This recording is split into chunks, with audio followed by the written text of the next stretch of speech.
Get 'em Jimmy, where low shack at? The bottles getting empty up the crack and we stacking chips. All of it's what I want, plus money winners, that's what I'm on. You can say I'm gone. I prefer elevated public sports radio. Time to get educated, get produced, leave the juice, letting loose with so much abuse that the bookies wanna call a truce. They getting slaughtered. Can't forget Jeff and low baggers in the chat. That's a lethal weapon 'cause we be pubbing.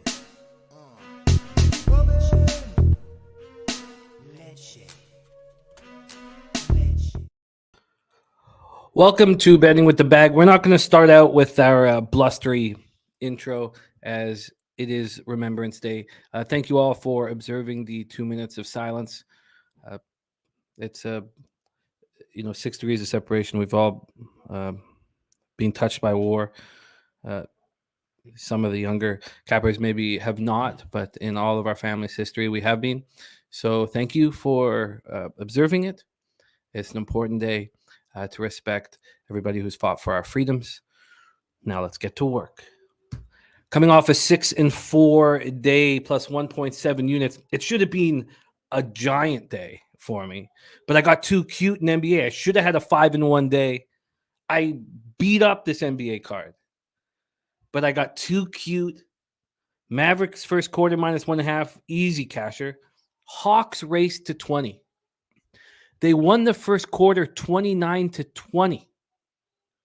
And I did not cash the Hawks race to 20. Should have just taken the Hawks first quarter. I don't know why I got to be so... God. Ugh. It really bothered me. Hornets team total under 1.5. It wasn't going to cash even if they didn't go to overtime. But Blazers team total over 109.5. That went down to 106.5 by tip-off. Cash that. Portland... New Orleans Pelicans under 224.5. That went down to 222.5 by tip-off. Even 222, cash that easily. Cash that by 25 points. Philly Atlanta under 22.5. When I went to bet it, it went up to 222.5, and I stopped. Then it went back to 222, and there was some fear about the me never leaving the computer and just capping all day and all night and betting on sports all day and all night and drinking too much. There's some fear around people who are close to me. So I've promised I would like to start running again, but I haven't run since before I went down to Costa Rica. So just walk. So I've been forced to leave the house for 30 minutes every day. And so I went for a walk and saw that it went back down to 222 and bet it immediately. While I was betting, it went back up to 222.5. So it didn't seem to matter. It was an easy casher. So 4-2 day plus 1.7 units in NBA. Again, you've been watching what we've been doing in college football, just winning every single day. We're not attacking Saturday because we're not breaking down the games together, but we're winning every day. We won Tulsa, Memphis under 62 very easily. We're now hitting 67.4% on the season. It's uncanny. But we knew that they were begging us to bet Georgia Southern when it was moved from 3 to 3.5, and I still didn't move on Louisiana. We talked it out, but I still don't have the wherewithal.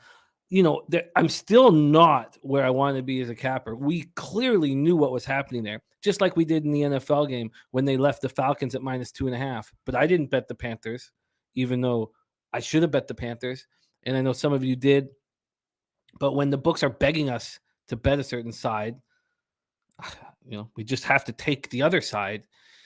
And it's I don't know. I can't explain it right now. I can't explain why I didn't move on Louisiana when we knew it was the situation. I can't explain why I didn't move on Carolina when we knew the situation. So I've got lots of work to do as a capper, as we all do. But that was just another gift. 29-14 now, real small amount of action, but who cares if you're winning, And then it was a disappointing night in NHL. 1-2 down 1 unit. Sabres first period pushed. Edmonton, Carolina under 6.5 lost. I don't dislike the cap there. The cap was the Carolina Hurricanes were going to bounce back, and even Mr. Gocher said maybe you should use the Oilers team total under. It's the betting that's hurting me in NHL rather than I think the capping. Devils -1. Look, I was fortunate to get a push. Fortunate. Arizona, New York Islanders under 6 was great breakdown, great win. And then the Predators money line was poor. Ghoster was on the first period too, which pushed. But you lose with a plus 165 dog. You lose with a plus 165 dog. Dan Kelly says, are you going to use the same strategies on college hoops that you've been using on college football? I'd like to, Dan. This is our first foray into college basketball today with Bobano on the show, and we're going to be hammering. But one thing that I have the time to do with these midweek college football games, and what I would have the time to do if, let's say, I only focused on college football, was I fully break down the game. And in college basketball, with so many games, we picked 8 games to attack today in college basketball. I didn't have time to break down, and there's a ton of work that has to go into the beginning of the season. So I hope to, Dan, but at this point, I'm just the host of the college basketball segment. I've got the game. I'm just going to talk about line movement and that, and then Bobano is going to be the expert. I'm just going to be the host. I would like that to change, but it's a really tough time. It's a wonderful time as a capper, but it's a real tough time to be able to put energy to everything right now. Real tough time to, so that's the situation. Shout out to all you guys. Thank you so much for joining us. It is great to see you all. Ryan Mueller, Colorado Bull in the house. Great to see you. Colorado Bull says, good morning, Jim. Life has kept me away from live shows for a while. So happy I could make it back to be part of today. Great to see you, Colorado Bull. FDX Mula Saturated. Slatsy 3-2 last night in the NHL and Lightning in regulation. I'm trying to find a way to get in some Stars action. Oh, shit. God. I was overwhelmed. I want in on that over 6. I don't know why it's not moving. I don't know why it's not moving off that 6. I meant to get in on it. It hasn't hurt me yet. Maybe it's the wrong move. I meant to bet that already. That was the only thing I thought I'd have bet when I got here. Billy Frieder says, rough day yesterday. Need to be better going into the weekend. We can get better. We are working together. Danny Lopez, Drug Monkey RX, Von Polo, Rez Mob, Fap win. And he's on Wake Forest minus 6.5. We are capping that game. It's also tough to pick out the games that we are going to be breaking down, but and then we have CFL playoffs, which we're open. It's a tough time. No complaining or whining, but it's a tough time to be able to handle everything in capping right now. But you are on Wake Forest. That's Georgia Bulldogs, Wake Forest, and Salem. I'm going to copy and paste that right there. Sky Dragon, Dallas, Washington over. Miami can't lay doubles. Atlanta predictably showed up, added Portland late. Betting team with star sitting continues to work. It does continue to work. We dominated NBA yesterday on the breakdown. But look, I'm. What does it matter? You dominate one day. You got to have a winning season overall, and I've not done that yet. But we were very good. Lucas Ryan, great to see you. Res Mob says 3-1 day. Mariota over Hawks quarter half. Vermont St. Mary's hook for loss. That happens. Harold Williams says NFL college football has been very good to me as well. I love that. I love hearing that. All right, let's get to work right now. I'm excited. B-Lab 69, Rocco Rogers, DC Capper, J Rowe, Avocado, RVD 420. And there's Big Show picks in the house. Let's get to work right now and bring on the star of Fridays. And we have 2 stars on Fridays now. So this is how we're going to do Fridays from here on in. We have Bobano breaking down everything up until the NBA. He hosts NBA Pub Hub here at 4 p.m. Eastern, and he won't give us his NBA breakdowns, but we bring in Dutch Boy Fresh, who's not on the NBA Pub Hub show on Fridays, to break down the card with us. Very, very excited. Lucas Ryan says, where do I click to become a member? You can do that right on our YouTube page. You'll see the join, and thank you for caring about us and thinking about us. Parlangel says, no work today, pure focus. Res Mob, it's exciting. Isn't it exciting us working together and seeing the fruits, seeing how we succeed? It's, you're just seeing it in your bankroll, and it's really, really fun. Like the Wednesday was a bad day for me, and I had 2 double ups that lost. And I ended up 6-6 down 0.04 units. And those are the bad days now. You don't see me coming in here on after a 1-7 day. I couldn't tell you the last time I lost more than 3 units on a day. I can't. I wouldn't be able to tell you the last time that's happened. And it's us working together. Rockstar82 says, great time of year today. So many games today. Let's find some winners. Let's do exactly that. Let's bring on your star of our Friday show here. Also, the star of our NCAA basketball, NBA, NCAA football. He does a lot here, and we love him. Please welcome from Hamilton, Ontario, Ian Cameron in the house. Ian, what's happening? Jack of all trades, Jimmy. Jack of all trades, Bobano. That's what I am. Before we start, though, let's acknowledge Remembrance Day, Veterans Day, and again, the men and women, the troops, and everybody paying the price, paying the sacrifice every day to ensure our freedom, serving our countries, and giving us the opportunity to bullshit about sports betting on a daily basis. So this is the day we keep them in our thoughts. Well put. Well said. It's very, very important. And we just very thankful for the opportunities that we have. And we wouldn't have them without the soldiers that have fallen and those that survived and had to carry on everything that they saw for all of the soldiers. Let's get to work, Bobano. We start in the CFL. There's Cody AV in the house. Nice to see you, Cody. We start in Canadian football. We have the East Final, Montreal Alouettes and Toronto Argonauts. I just do not want Danny Machocha to be right here. I don't want him to be right, and I don't want that to get involved in the cap. And I don't have, if you wonder if I have like a preference, if I'm a fan of the Argos, not at all. I've always been a Lions fan, so not at all. Let's go with the line history here in Toronto. It's 39 Fahrenheit on Sunday. It gets cold across North America. This is the last warm day, possibly for the rest of the year up here. 39 Fahrenheit, mostly cloudy, and there's wind, 14 miles per hour at BMO Field. Let's take a look at the line history here in this one. We have the Argos opening up at -4. They dropped to -3 at 8 in the morning on Wednesday, a 1-point drop. Or you could consider it a half-point drop. I guess it moved, at other books, it moved from 4 to 3.5 to 3. The 3 was at -111, and it lasted there for almost 24 hours before it became very juiced, which is what it is right now. It's -123, so it's basically the Argos are -3.5. From a total standpoint, this opened up at 48.5, and there's been no movement whatsoever. The Alouettes come in off a 28-17 victory at home over the Ticats in the Eastern semis to give them an opportunity to head over to BMO. For the Argos, McLeod Bethel Thompson has been strong all year, but it's the defense that has brought the Argos, given them the home playoff date here. And they've dealt with injuries, and they are a good football team, but they have no home field advantage. We don't even know if the Eastern Conference Final will sell out, especially with the weather. They were just 5-4 at home. Bobano, tell us your thoughts here on Danny Machocha leading the Alouettes, the snake in the grass, whom we despise, to the Eastern Conference Final in Toronto. Yeah, and I despise that he beat my Ticats more than anything.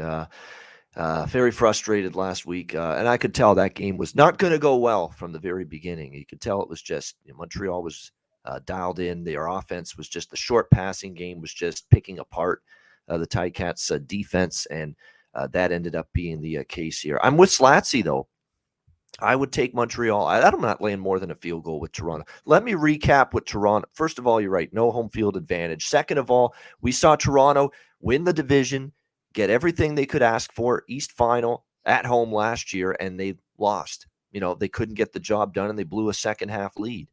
I don't like the way the Argos played, honestly, down the stretch. They get whipped by Calgary. They barely beat BC in a game where, to be honest with you, they should have lost because the Lions kept moving the ball, and turning it over.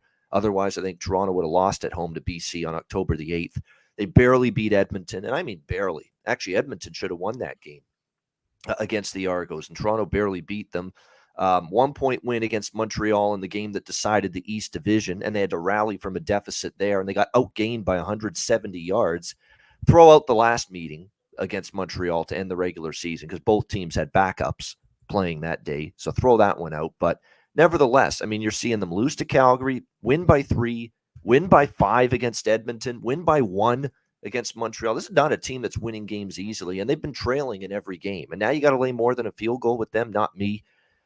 They do get Andrew Harris back, and that obviously does make a difference.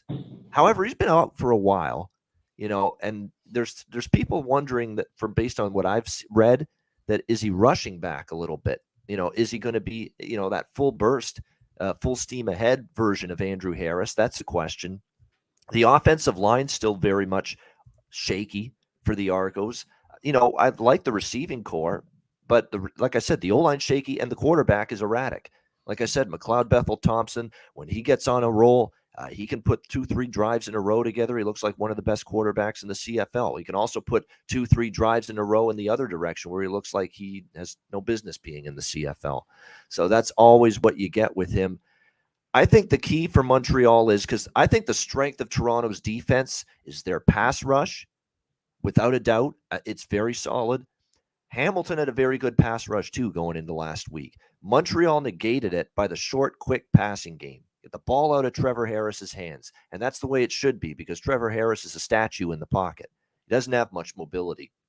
So if they employ that game plan here, I think there's an ability for short to intermediate passes to work. And I think it's nice for Montreal that we know Geno Lewis is going to do his thing. He's a great receiver. What was great for Montreal last week is the guy that was so good for them last year, kind of had a disappointing regular season this year, Jake Wenicky. He got it going again last week against the Ticats. He looked like that Jake Wenicky we saw a lot last year. You get him now, Julian Grant. You throw in a little Hergy Mayala. All of a sudden, this is a nice little receiving core that Harris has to work with. You've got two good running backs, and I like that even though William Stanback has returned from Montreal, they haven't forgotten about Walter Fletcher, who played very well for them at times this year. And both of them were used, and both of them carved up the Ticat run defense. So I think Montreal's playing with some great momentum. Montreal's in their preferred point spread role. You don't want to lay points with Montreal, but you can take points with Montreal. And if you actually look at them in their recent tries as an underdog, they've been pretty damn good this year, the Alouettes, when they've been catching points. They won outright at Toronto, won against BC as a dog, beat Hamilton as a dog. Earlier in the year, you can go back even further in the underdog role. They covered against Toronto, beat Calgary as a dog, beat Saskatchewan as an underdog. I mean, very, very good results. I mean, the only times they really failed to cover as a dog, there's once against Winnipeg they did not. And of course, they beat Winnipeg on the road as a dog as well. So their underdog track record's been good. Toronto is just, their games are close. They're down to the wire. Not the kind of profile I like, laying 3.5 in a playoff game with no home field advantage. So official play for me, Montreal plus 3.5. Al's plus 3.5. It feels like a field goal game. But it also feels like the running game is essential for both squads, and the defense has improved from Montreal's side.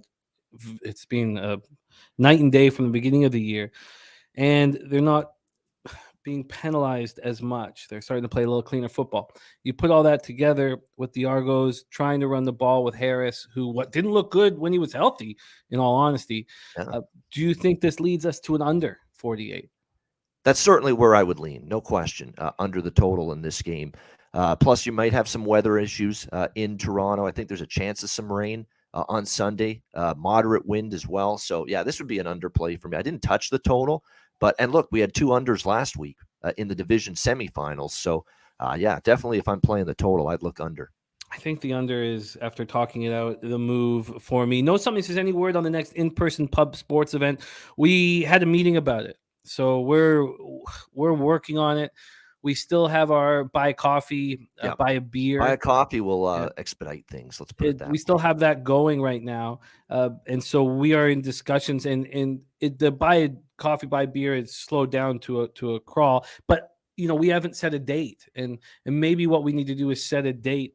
And then, look, if we're not going to get to $10,000, that's okay. Why don't we just work with what we have? I have a couple ideas. Whereas, those who get hotel rooms would get reimbursed then with the money in the buy a coffee, buy a beer. But we're in discussions right now, and I think the best thing we can do is put it. We do want it to be on the East Coast. We want all our East Coast friends to be involved in it.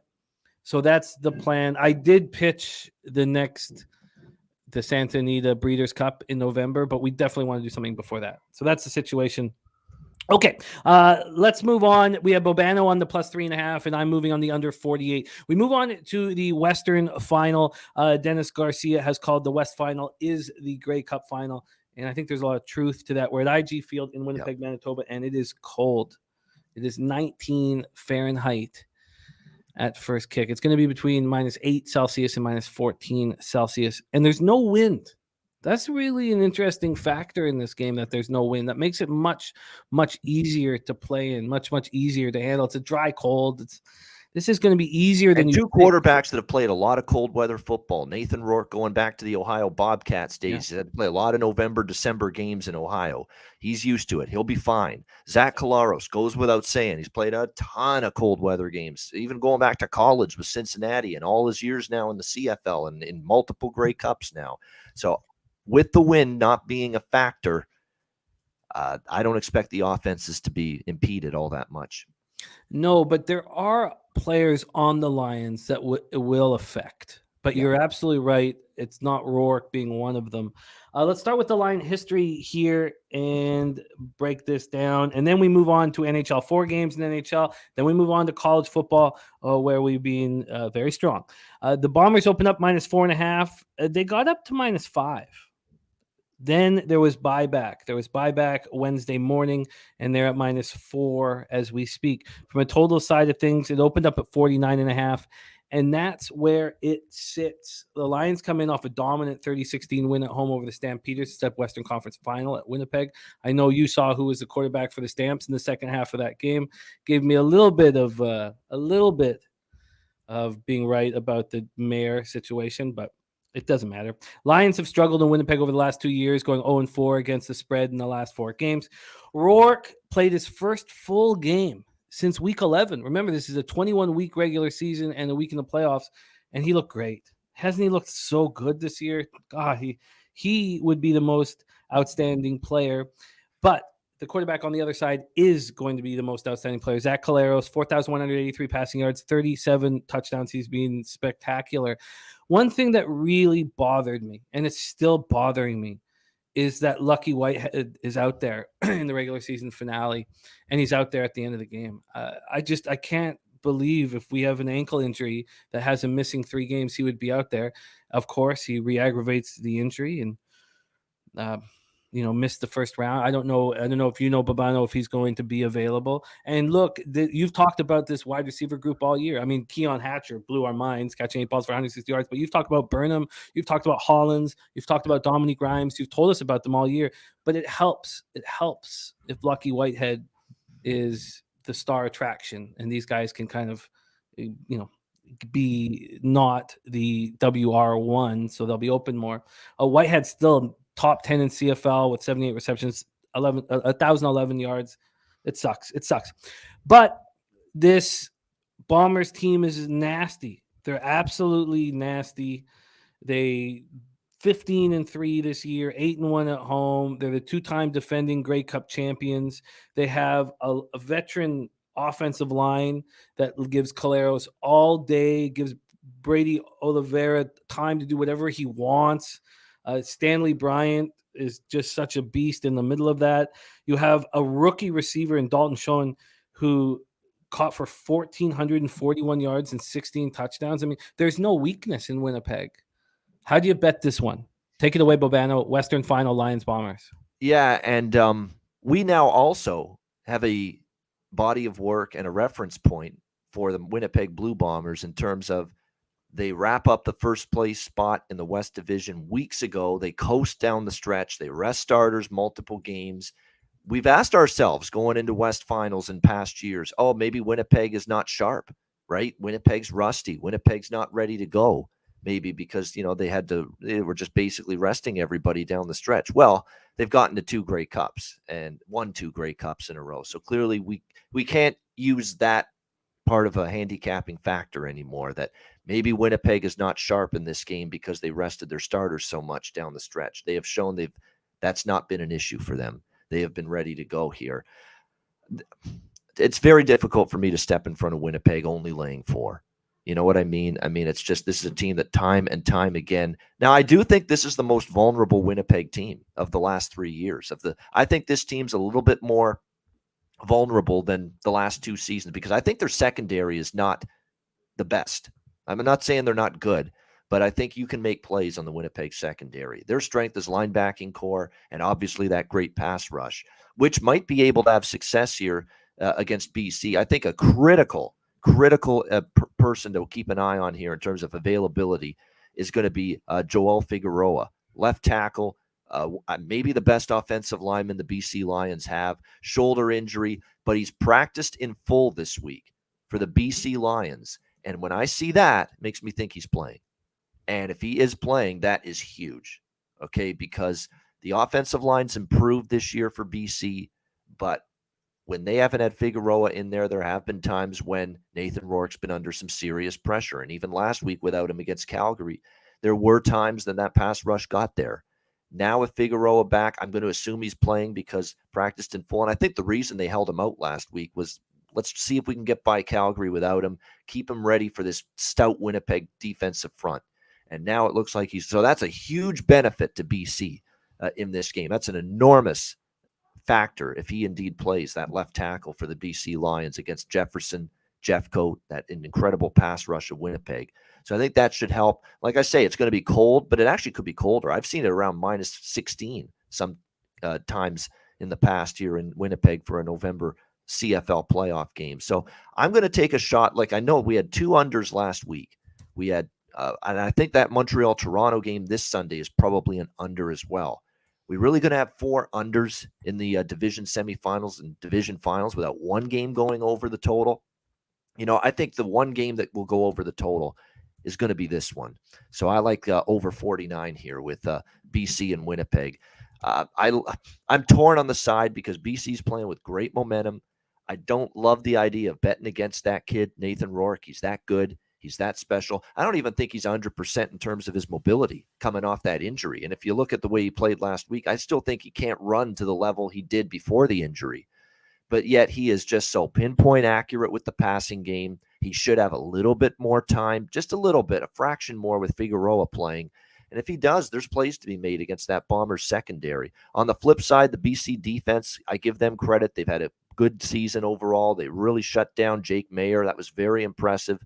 But Winnipeg with Zach Collaros and this receiving core, they haven't had any issues stopping, or they haven't had any issues putting up points against anybody, including BC. If you remember in the regular season meetings, they put up 32 and they put up 43, in the 2 games where you had Winnipeg starters in the game against this BC defense. And they just got a lot of weapons. They've got an incredible quarterback in Collaros. Brady Oliveira's gotten better running the ball. Dalton Schoen ought to win Rookie of the Year in the CFL going away with the way he's played for them. Nick Dembski, of course, Rasheed Bailey has stepped up. Drew Wolotarski's a good receiver. A lot of weapons for Winnipeg. As well as BC's defense played last week, it's going to be a lot more difficult in Winnipeg, shutting down what's a pretty balanced, explosive offense. So I kind of lean Winnipeg at -4, but I'm going to just stick with the over here, 49 for the official play in the West Final. I like that over. You know me, 80% of my totals are unders, but maybe more. But I like the over. There is a 49 at BetChris at Heritage. The one game this year, and I should say the second Winnipeg BC game, I think in that game, Winnipeg was actually resting. The Collaros didn't play the 40-32 game. I said Collaros played in that game. That's incorrect. He did not play in that game. The one game this year where we saw Winnipeg starters, offense, defense, BC starters, offense, defense. There's only one game we saw of that, July the 9th. And you know what the final score was? 43-22 in favor of Winnipeg. Flew over the total, 65 points. So, yeah, I like this one over. I love that there's no wind. Yeah, that's crucial. I think I'm going to run with you on this. Bobano on the over 49 at -110. I think I'm going to run with you on this. I expect to. So I like the under in the East final, the over in the West final. And I, too, am not going to challenge the upstart Lions. I know that Slatsy is, but Bobano and I are not. Bobano's on the Owls +3.5. Let's move on to NHL. I feel like the capping is sound. I'm still not where I want to be. Yesterday was a 1 and 2. I'm only plus 2 units. It's not like I'm lighting it up. I'm profitable, but I want to be better than that. Oh, and we can and will. Sabres first period was a push. Edmonton, Carolina to 6.5 was a loss, but it was just poorly bad. The capping was fine. The Devils -1. I was fortunate to push. Arizona, New York Islanders under 6 was a gift. And the Predators at plus 165 was a mistake. We're sitting 17 and 20, 45.9% down, 2.47 units. Let's get ready and attack. These are some really exciting games on the ice. And we go right from here to NCAA football, and we get to talk about the big one in the American East Carolina and Cincinnati Bearcats. So let's get to work here. We start with 7 p.m. Eastern, Pittsburgh Penguins 5-6-2, 2-5-1 on the road at the Toronto Maple Leafs, 7-4-3, 5-1-1 at home. They've been very good at home and very poor on the road thus far. Tristan Jarry expected to be in the nets. I know that he is battling an injury, so I don't know if he will be. I don't know if anyone has confirmation there. 4-3-1, 3.38 goals against average, 903 save percentage. And Eric Shalgren will be in between the pipes for the Leafs, with Samsonov still dealing with an injury. Shalgren 1-1-3, 2.99 goals against average, 890 save percentage. Pittsburgh power play at 18.8%, penalty killing at 75.6%. Toronto power play at 25%, penalty killing at 76%.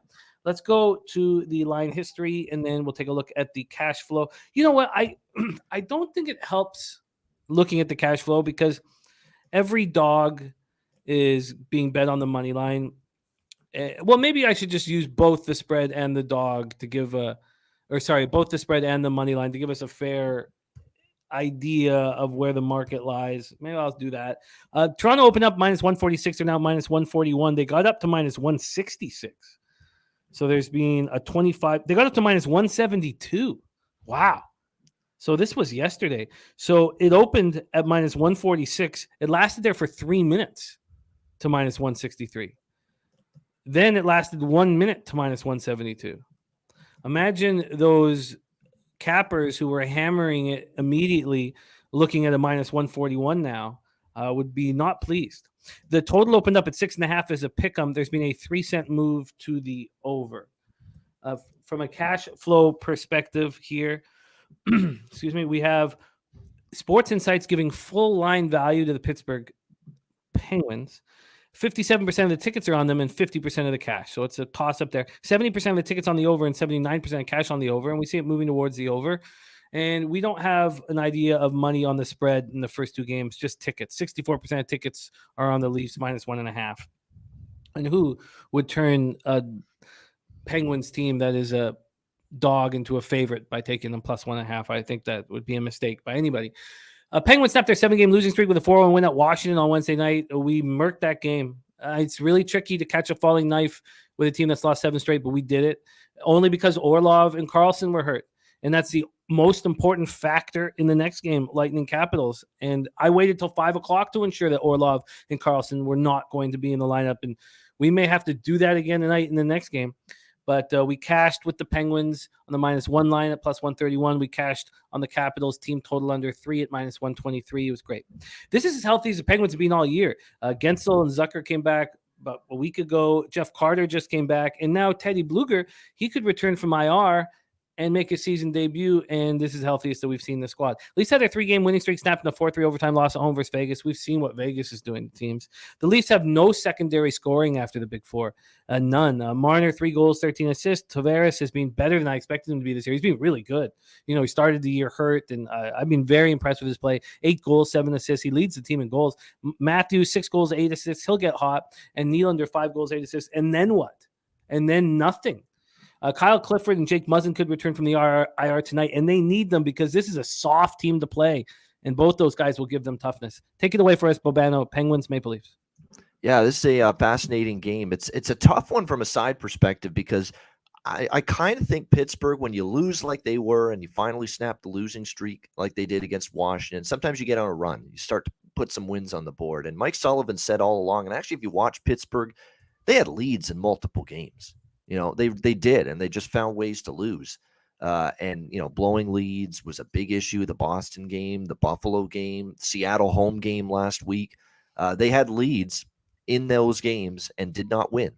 So they just needed to play 60 minutes. They needed to commit to better team defense, a lot more active sticks in the defensive zone, blocking more shots. You could tell they played that game like a playoff game, like our season was on the line against Washington. That was the biggest difference. That looked like a team that was really avid to try to snap that losing streak, and they played a very good game. What concerns me tonight is, I never like it when I see a team with two starting defensemen or more out, and we've got for the Penguins, Pierre Olivier Joseph and Jan Ruda, both injured in the last game against Washington, and both are questionable to suit up tonight for the Penguins. So you could be looking at, a totally different new starting pairing on the third pair defense for the Penguins tonight. That's definitely concerning, and that always has me looking over the total in games when I see cluster injuries on the blue line. And countless players that have played the game that I've talked to have said the same thing.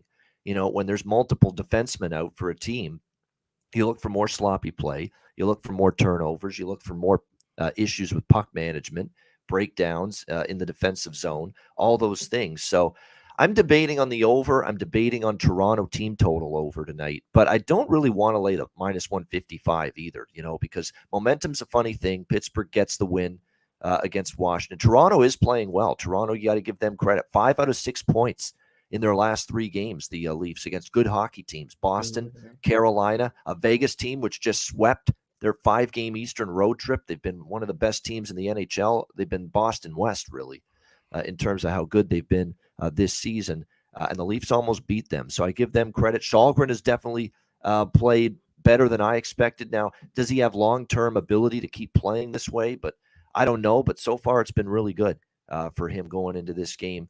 2.98 goals against average for him. He's played solid. They've played pretty well in front of him, or at least better in front of him as well.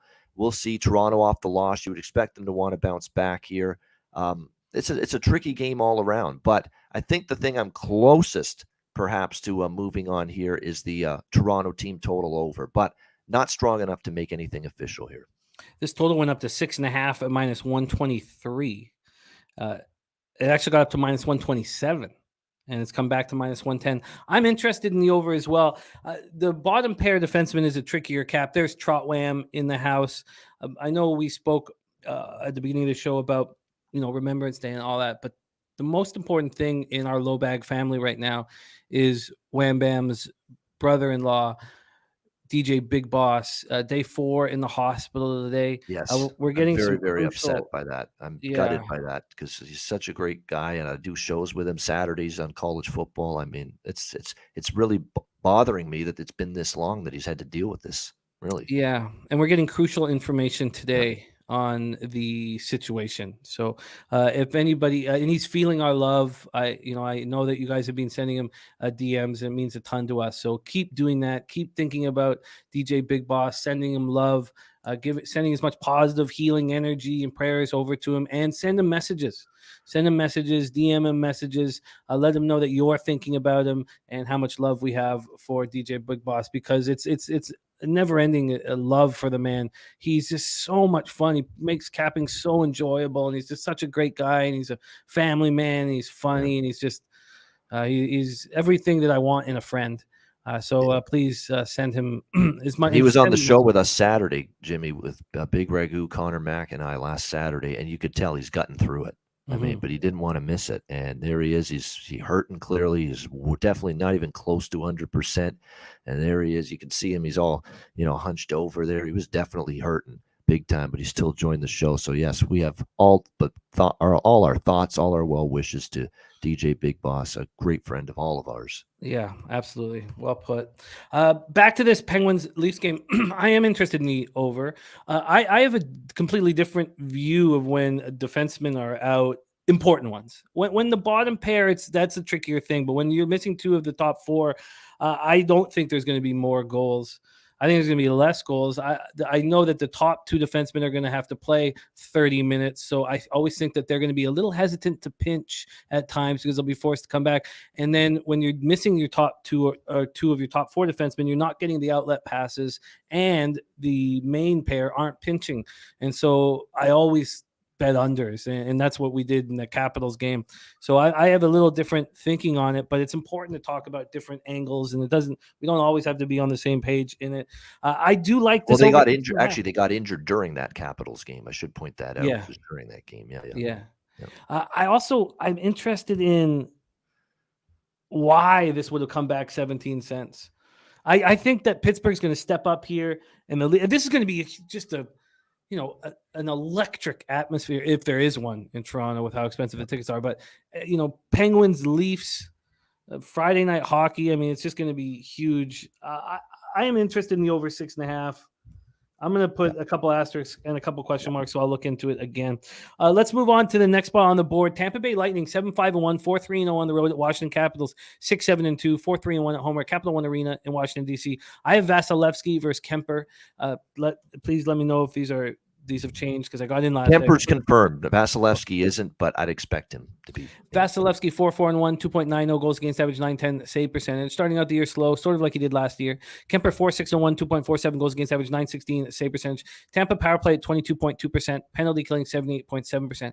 Washington special teams are pretty good, 25%, 82.2% penalty killing, or it's however you look at it. Power plays are way up across the board this year, like they were last year, but even more so. So the penalty killing numbers are weak with a bunch of teams. So 82.2 is actually pretty good. And we bet the under in the Islanders Coyotes game because the Islanders penalty killing was at 87.2, and this Coyotes power play has been so good, but we thought the Islanders will stop that from happening, and we trusted Vejmelka and Soroka. So we went on the under. Let's move over to the line history here. Sorokin, I should say. Let's move over to the line history here. We have the Caps opening up at plus 128. They're down to plus 115, but this got up to plus 133 this morning. So in the last hour and 10 minutes, there's been this big move towards the Capitals. From a total perspective, it opened up at 6.5 and lasted there for an hour and a half before it dropped to 6. Let's take a look at the cash flow here in this one. 2,143 tickets in, 27% of the tickets, 36% of cash in the Capitals. That all makes sense. 35% of the tickets, 87% cash in the under. And that makes sense as well. Slatsy says Laviolette in COVID protocol. I didn't know that. And Carlson expected back. Gerardo Hernandez says, when is the UFC contest up? I want to join. We'll get Jose to give us that information here. So, and Remo says those old nurses better be taken care of. DJ Big Boss, he'll be taking care of them too. Don't worry. If they're old enough. And I don't mean over age of legal consent. I mean over 75. This is the first of a home and home. These teams play again Sunday night in Tampa. Lightning come off their second loss in 3 games, 3-2 at home to the Oilers on Tuesday night. Capitals coming up their 5th loss in 6 games, 4-1 at home to the Penguins on Wednesday night. The big question about this game is, will the Caps get Orlov and Karlsson back? It looks like Karlsson's going to be back. That's what it looks like. And it looks like Orlov will still remain out. This team continues to be without 5 forwards. They're handling it pretty well. I'm on the Capitals not to make the playoffs and to go under their point total. And TJ Oshie, Connor Brown, Carl Hagelin, Nick Backstrom, and Tom Wilson all out. They're getting production from Ovechkin, Kuznetsov, and Strome, but they need guys like Anthony Mantha and Sonny Milano to step up badly. The Lightning continue to be without Cirelli and Bogosian. And I don't know how their best players can do any more. Like, I honestly don't know how they can be better than this. They're 7-5-1, and this is, I think, the best that they can be. Kucherov has been unbelievable. He's playing 22 minutes, 9 seconds a game, 6 goals, 15 assists, 21 points. He's a +6 in 13 games. Braden Point. 3-man team up front. Stamkos, Kucherov, Point. Yep, I love what Brandon Hagel's doing. And Hagel's stepped up. Yeah. I think I know. I got props with him. 5 goals, 6 assists, 11 points. He's been very good, but no one else has. And all you have is Sergachev and Hedman on defense. This is the end of the Lightning run. And that's what happens when you have these runs in the Stanley Cup, that you have to pay your players.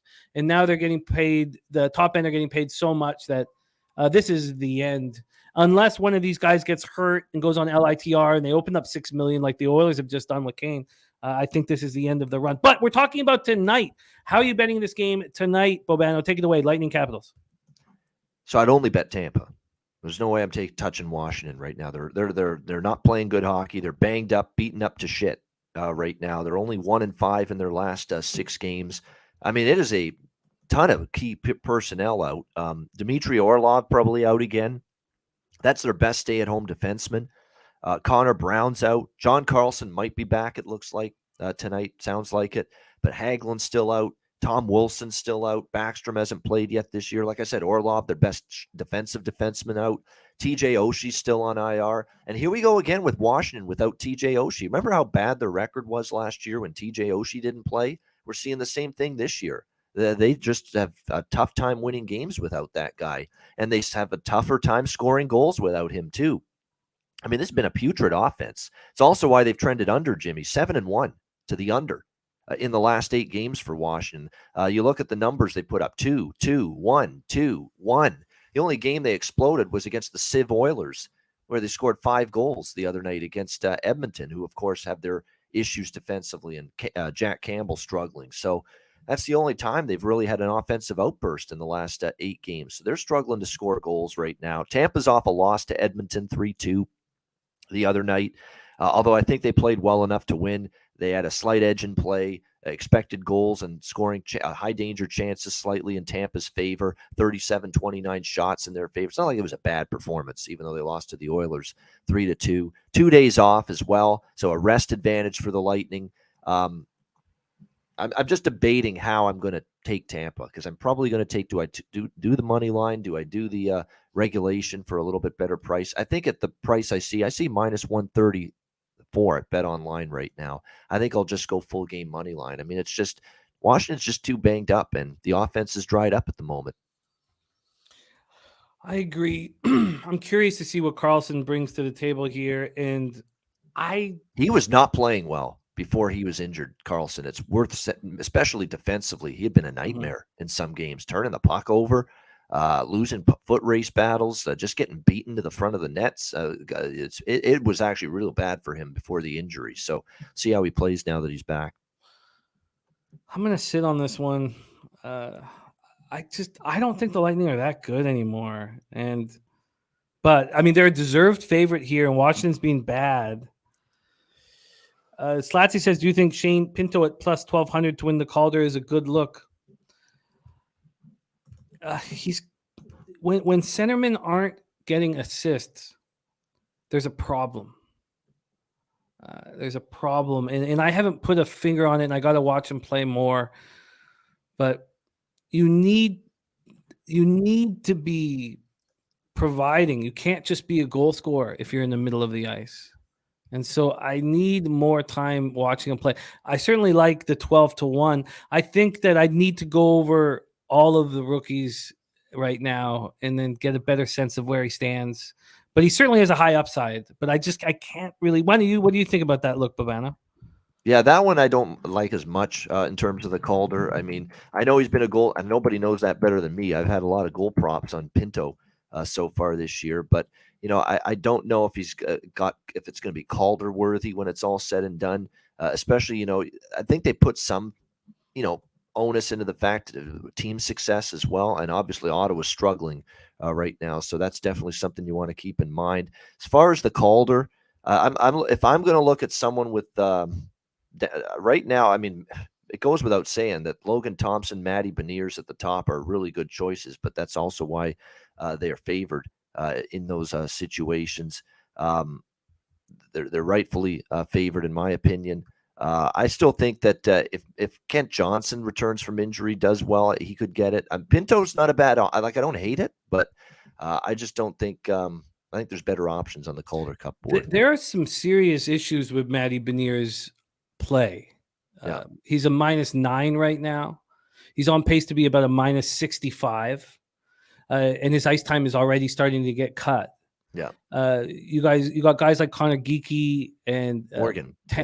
Morgan Geekie, and you got Tanev, who are playing out of their mind defensively, responsibly, and so I think this is Logan Thompson. I think he's a clear favorite right now, and I would watch to see what happens to Beniers, because it could be what happened to Mason McTavish, where they're not being responsible enough defensively, and you can't play them as much as you can play them. But we got to keep rolling. We got so much to get through. Next up for us, 8:30 p.m. Eastern. San Jose Sharks 3-8-3, 2-3-0 on the road. Dallas Stars 8-4-1, 4-1-0 at home. American Airlines Center in Dallas, Texas. I had meant to bet the over in this game before the show started, and I just got caught up trying to make sure I was prepared for everything, and didn't. And I'm surprised that it hasn't moved. Let's take a closer look at the line history here. Dallas is just a different hockey team this year. Well, it's not even that. It's just that Robertson and Hintz and Pavelski have taken it even to another level. And this year, this is why I bet them last year, was because I was like, these guys are so good. And then I was like, what if you could get Ben and Seguin to opt in and to play well? And that's Ben and Seguin are playing well this year. And now I don't have any futures on the Stars. Maybe I need to get involved. Dallas opens up at -203. They're now -226. And from a total standpoint, this opened up at 6 juice to the over. There was a 3-cent move to the over, and it came back. I'd be very interested to see where the cash is on this one. We have about 40% implied line value on the Stars. And I don't have Ottinger in the lineup. But he might be. I mean, he's listed everywhere, but he's hurt. I mean, isn't this? Let's go there right off the top. Isn't this Wedgwood playing tonight because Ottinger's banged up? Yeah, it's Wedgwood. Oh yeah, it'll be Wedgwood. Ottinger's not ready to come back yet. So they have Ottinger listed at left wing lock here at Sports Insights, and we have 34% of the tickets and 57% of cash on the under. And Wedgwood hasn't looked good this year. All of the cash that's come in is being put in on the Stars. So he has to be cleared. I know he's on the ice. He's been skating, Ottinger, but he's got to be cleared by the doctors, and that hasn't happened yet. And they don't think that'll happen until at least after this weekend. So that's the last I heard about it. There's lots of places you can get that know something, but even just NHL.com can give you the who allows the most shots on goal. San Jose 18.6% power play, 90.2% penalty killing. Dallas 28.6% power play, 84.9% penalty killing. Reimer in net for the Sharks. He's been pretty good. 2.88 goals against average, 910 save percentage. Sharks are on the second half of a back-to-back after losing their 5th straight 5-3 at St. Louis on Thursday night. It's so funny that St. Louis did cover the puck line because we caught the falling knife with the Penguins, and I came so close to doing it with the Blues. The Sharks have no scoring depth. Erik Karlsson's playing out of his mind right now. 10 goals, 11 assists, 21 points. I can't even believe what we're seeing from him. He's been so good after being so bad for so long. But they have nothing after him, Meyer, Hurdle, and Couture. The Stars had their 3-game winning streak snapped in a 5-1 loss at Winnipeg on Tuesday. Robertson right now, 9 goals, 10 assists, 19 points, plus 8. Hintz, 5 goals, 12 assists, 17 points, plus 9. Little Joe Pavelski, 6 goals, 6 assists, 12 points, plus 11. Mason Marchment was a great pickup, give him some sandpaper in the lineup, and Denis Gurianov and Ottinger hurt. Take it away for us here, Bobano. Shark Stars, and we got to speed up because we got NCAA football and basketball next. Yeah, I'm with you. I would only look over the total in this game at 6 with the Dallas trending over. Dallas has got offense this year. And also the thing you notice between Rick Bowness and now to Peter DeBoer, more pace. Defense jumping into the play. No question about that. So a possible return tonight, says Dallas Morning News. Wow. They haven't ruled him out. So put it this way, if Ottinger's in, I like Dallas in regulation.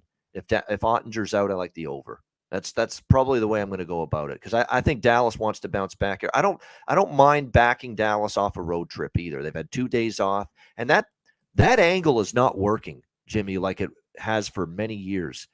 Fading teams off a long road trip in the first, it's not working as well. Look at Florida the other night against Carolina.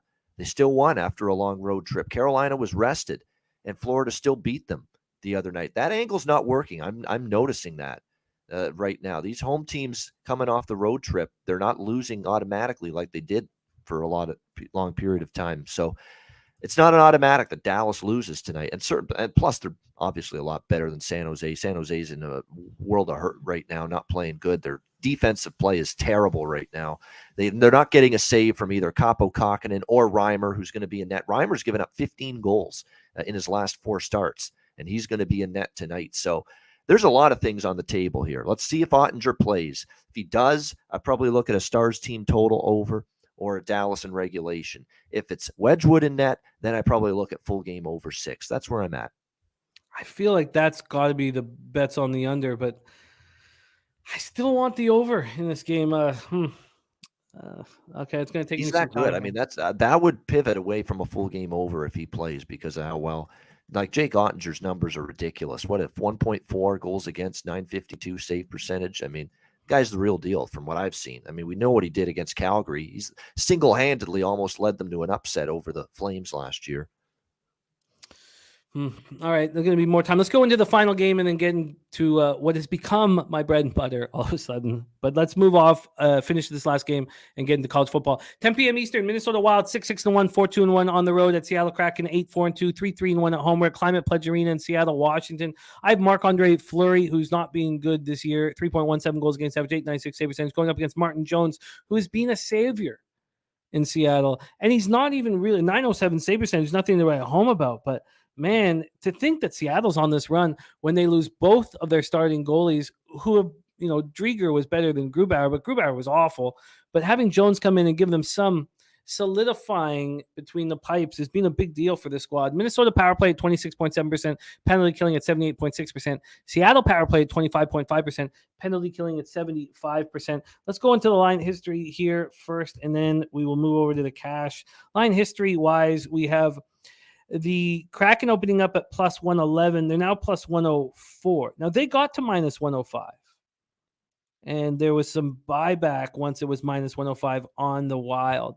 From a totals look, this opened up at 6 and has moved to 6.5. That 6.5 to the under is at minus 117. And cash flow wise, we have slight line value on Minnesota, just 1,800 tickets in, 53% of the tickets and 81% of the cash on Seattle, 59% of the tickets, 77% of cash on the under. I'm looking forward to fading Seattle at some point. Everybody's loving what they're seeing from Seattle, and that's all well and good. They're rolling. They come off their fifth straight win, 5-1 over Nashville. I love Ron Francis. I'm happy that he's put together a great squad, but they're battling a ton of injuries. They have Jarrett McCann day-to-day. Now, Jonas Donskoy has been on the IR. He could come back, and Jamie Olesiak is on the IR, and they've been able to handle all that well. They've handled it all well. They're playing very good hockey, and it probably doesn't make sense. I don't know. Right now, it doesn't make sense for me to trust a Wild team that I'm really low on, and I've been low on all year. They're 6-6-1, which is where I think they're going to be. I have the under 99.5 point total. They come off a 4-1 win over at Anaheim on Wednesday night, and they've been dealing with injuries, but they're getting healthier fast as well. Marcus Foligno's day-to-day. Ryan Hartman and Brandon Duhaime have been on IR. They could come back today. That's such crucial information we need to know if they're coming back, because if those three are back, they'll be at full strength for the first time all year. But with Hartman out and Freddie Gaudreau off to a poor start, unable to play between Kaprizov and Zuccarello, you can't just put anybody there. I mean, they tried to put Eriksson Ek there to give some defensive responsibility to the line, but he can't feed them the puck enough or well enough the way they need to be given the puck. You have wingers in Kaprizov, Zuccarello, and Boldy. And all you really have down the middle right now with a disappointing Gaudreau is Joel Eriksson Ek, who's a defensive specialist. This team needs a center iceman, but they're in the salary cap crunch with the buyback on the Suter and Parise buyout. So they're down $10.5 million this year and $14 million next year. And people were telling me that it doesn't matter. Look at the prospects the Wild have. They're okay prospects, and it's not enough. This Wild team is a fade. But we saw what they did to Anaheim, and Kaprizov is high in talent. Take it away for us here, Bobano. Wild Kraken. Yeah, you know what I'm doing? It's been a bet that I got caught on to I've been on Seattle a bunch. I took them against Pittsburgh last weekend, big underdog when they won 3-2 in Pittsburgh. What else? Where else did I take? The Nashville game, I was on them as well at 5-1 in that game, the team total as well. That's where I'm going. Seattle has scored 3+ goals, 3 or more in 10 straight games. Team total is 3 at BetMGM, over 3 minus 120. That's what I like. Seattle team total over 3. I mean, they have a good offensive team. They really do. I mean, they've improved. They brought in Burakovsky. They bring in Bjorkstrand. Jaden Schwartz is playing well right now. They've gotten the depth scoring. You mentioned Morgan Geekie earlier. This guy's finally hit the score sheet all of a sudden lately for the Kraken. They're getting offense from so many different places right now. It's definitely an improved offensive team. Alex Wenberg has been a revelation. I mean, this is the best I've ever seen Alex Wenberg play. Number one center, guy that had all kinds of potential, high ceiling, going back to when he was with Columbus, and then he was with Florida for a bit, and he's starting to finally play like it here. The only concern with this is Minnesota got humbled by Seattle, embarrassed, if you will, 4-0 at home by the Kraken last week. I'd expect them to really want to avenge that, but I ain't going to fight it. Seattle's just scoring goals. It was supposed to be a good spot for Nashville as well the other night, and Seattle buries them in the first period, puts 4 goals in the first. I mean, they're finding their offense, and you could say the puck, their shooting percentage is off the charts. It's going to go down. They're not going to keep it going at this clip, but they have been consistently a 3-goal or more team offensively, and over 3 minus 120 is not a team total I'm passing down. Something I've bet a bunch here during this great streak that they're on. So Kraken over 3 minus 120. Look, makes a ton of sense, but there's look, Brandon Tanev and Morgan Geekie. Morgan Geekie, 3rd round pick of the Canes. It's too bad. It's a great move by Ron Francis. Ron Francis knows these heart and soul guys, but don't look now. But Burakovsky, who's been spectacular offensively, is a -4. Yep. Eberle and Schwartz, who are next in points for this squad, are a -6 and -7. This stuff catches up to you. It catches up to you, and it catches up to your hockey team. And their power play at 25.5% has been taking care of a lot of things. Lamont Williams, max betting the Wild. I love the angle that you brought up of what Seattle did to Minnesota in Minnesota. I love that angle. It makes me want to bet Minnesota for the first time this year. It does. Makes me want to get in the way of the Kraken, but why would you choose to get in the way of the Kraken right now, right? Is that what you're thinking about? Yeah, that's right. And at home, they've been okay at home, but around 500. Minnesota on the roads actually played better than they have at home. Yeah. I was, initially I was thinking Minnesota as well, and but at the same time, I can't get away from the team. When I saw that team total at 3, I'm like, I got to bet that, because this team is just finding 3-4 minimum now in all of these games in a row, and their power play has been good, like a 5-3-4, 5-3-4, 5-4-3-3. I mean, they've at least gotten 3 now in 10 straight games. So again, their team totals have been mispriced for a week or 2 now, and still look to be that way. Beniers is a -9 right now too. So he's, it depends how you want to coach a hockey team. Yeah. But I would not have a lot of patience for not being defensively responsible, even though you're a burgeoning superstar. Let's review NHL and move on to college football. We both, Bobano and I, have interest in the over 6.5 in Pittsburgh, Toronto. Yep. And Pittsburgh steps up in these situations, but Toronto's playing really good, although they have no depth scoring. And I'd be interested to see if Muzzin comes back. Then Bobano's on the Lightning -134. I completely get this look. And Carlson coming back is probably, and Bobano touching on him not looking good at the beginning of the year. I get this look, but I've just not been impressed with the Lightning. And look what happened to the Oilers. I'll be honest, if this was any team but Washington that they were laying $1.34, even off a loss like the Lightning are, I'd probably shy away. But Washington's just, they're ripe for the picking right now. No, I hear you. This is one of the few cards in NHL where I just need to sit with for a while longer. Yeah. I want the over 6 at -110. And in all honesty, with Ottinger being out for a little while, let's see him come back and have a 950 save percent. I'm gonna bet it. Yeah. And then Bobano's on the Kraken team total over 3, and I need more time. Kadesh, never, my friend. Kadesh, man. Whenever we win together, we lose together. The most important thing is hit 54%. Call it a day. Let's move on to NCAA football, and we're running nice and could be running even nicer. But man, is this starting to look real good? We over our last 6, 9, 10, 11.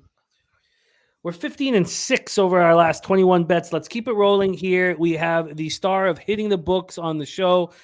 This is a nice opportunity for us to pick his brain and to get paid here in full. East Carolina Pirates 6-3, 3-2 in the American. At Cincinnati Bearcats 7-2, 4-1 in the American. We're at Nippert Stadium in Cincinnati, Ohio. 53 Fahrenheit, mostly cloudy, 12 miles per hour, and we come to this stadium where Cincinnati has won 31 straight games, and East Carolina last won there in 2001. Let's go to the line history here and start there, and then break down the cash flow, and then decide how we want to attack this one. Taking a second. Here we go, and it's popping up right now. Come on, show your face. Please, I have too many things up right now. It's taking a second. While that's happening, oh no, we're up. Here we go. We are up and at 'em. We have ECU opening up at +5.5. They opened up at +5.5, and the early move was towards Cincinnati. Cincinnati went to -6.5, then 5.5, then 6.5. So that was a battle, all being played on Sunday and Monday, and then it got to +4.5, and it hasn't left. Oh no, it did leave. It went back up to 5. There's been quite a bit of movement here, but it's been sitting here at +4.5. From a totals perspective, it opened up at 51 and moved to 52. It's never gone below 51. Let's take a look at the cash flow here. In this one, we have the Bearcats given 33% line value, but the big bets are coming in, and the public is on East Carolina. So you have 65% of the tickets on East Carolina and 74% of the cash. Then you have 32% of tickets on the under, but 69% of the cash. So that's the only spot where you could say I see some sharper money on an under, because you can't really say that there's sharper money on the over when it's also on East Carolina, when it's also very public on East Carolina. Carolina comes in off their bye week. They were last seen in their third straight win, 27-24 victory at BYU. Holton Ahlers has been excellent all year. 2,632 yards, 70.1%, 18 touchdowns, 5 interceptions. Keaton Mitchell has run for 863 yards, 7.1 yards per carry. That is an important spot here for me, because Cincinnati allows 141.7 yards per game. And Keaton Mitchell, 7.1 yards per carry, 9 touchdowns, is a monster. Isaiah Winstead, 871 yards. CJ Johnson, 702 yards. And then you got a tight end in Ryan Jones. You have the ability to get in the red zone and deliver. Cincinnati bounced back from their 25-21 loss at UCF by beating Navy 20-10 at home last week. Ben Bryant threw for 299 and 2 touchdowns. So he's playing well. 18 touchdowns, 6 picks. He's hit on 63.3% of his passes. You have Charles McClelland, who is a nice runner, and then Tyler Scott and Trey Tucker on the outside gives you plenty of weapons. This one is interesting, and we love having you here for college football on Fridays. Bobano, take it away. East Carolina, Cincinnati. Yeah, Cincinnati, the more I watch them, the more they're not the same team they were last year. Not that I expected them to be, but I think the more you look at them, they have some significant defensive cracks in the armor. I mean, the way that Central Florida ran the football down their throat was alarming. Very alarming. And that was a loss that, stings them a little bit. Obviously, they bounced back. I guess you could say they bounced back last week against Navy, but I don't think they played phenomenal in that game. It was kind of a lethargic performance. I mean, they could have really drilled Navy without their starting quarterback if they wanted to, but they only outgained them by 94 yards. It was a pedestrian effort from the offense. And really, that's 2 weeks in a row. The offense as well has looked a little pedestrian. And I like Ben Bryant. He's been okay, but, they have definitely – they barely beat SMU. They barely beat a bad South Florida team. They lose to Central Florida, kind of lethargic performance start to finish against Navy. They're on a point spread slide, 0-5 ATS their last 5 games. They face an East Carolina team that's off a bye week, an East Carolina team that I think seems to be playing better and better each week since the Tulane loss on the road, and Tulane's a very good team. You can't give East Carolina too much grief for losing that game, but they beat Memphis. They crushed UCF at home 34-13. BYU's down this year, but still to go on the road, Provo, tough travel on a short week. It was a Friday night game and beat BYU 27-24. It was impressive. You mentioned the run game. Holton Ahlers throwing the ball. They've got balance. They're off a bye week. I know they've been destroyed by Cincinnati 2 straight years, 55-17, 35-13. Blowout victories for Cincinnati. I don't think this is the same Cincinnati right now. And I think this game means a lot to East Carolina. Not that it doesn't mean a lot to Cincinnati. They can still win the AAC, still have every opportunity to win this conference, obviously. But I think we have a close game here. I really do. I like East Carolina in the underdog role. I have taken them a few times this year when they have been catching points, and they have rewarded me. Remember, they should have beat NC State that first week of the season when they were an underdog, and they've been pretty good catching points throughout the Mike Houston era. I like them here. BetMGM, East Carolina +5 for me.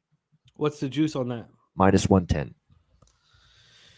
Yeah, I get it.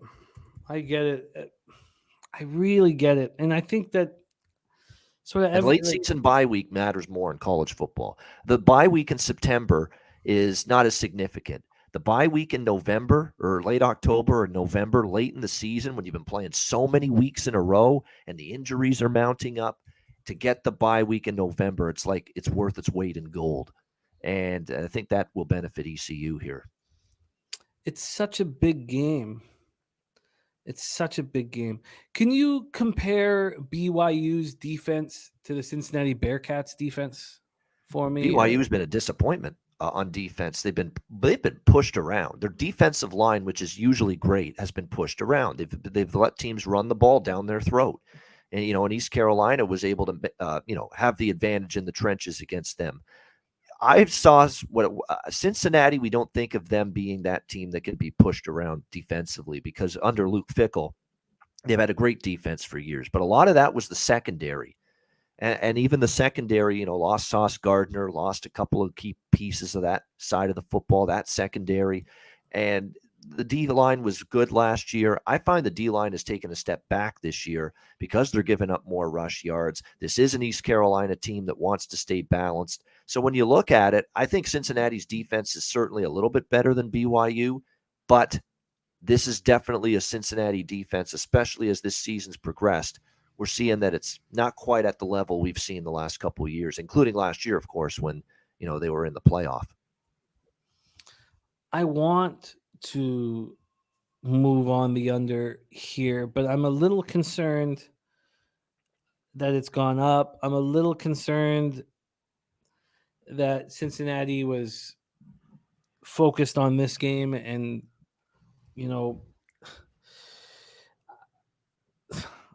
I think they were just overlooking Navy. They could have been. Yep, they could have been. I'm not concerned with your look on East Carolina, but I would like to see some fear in the problem is both these offenses they play clean football. They don't turn the ball over. And we're talking about Keaton Mitchell at 7.1 yards per carry.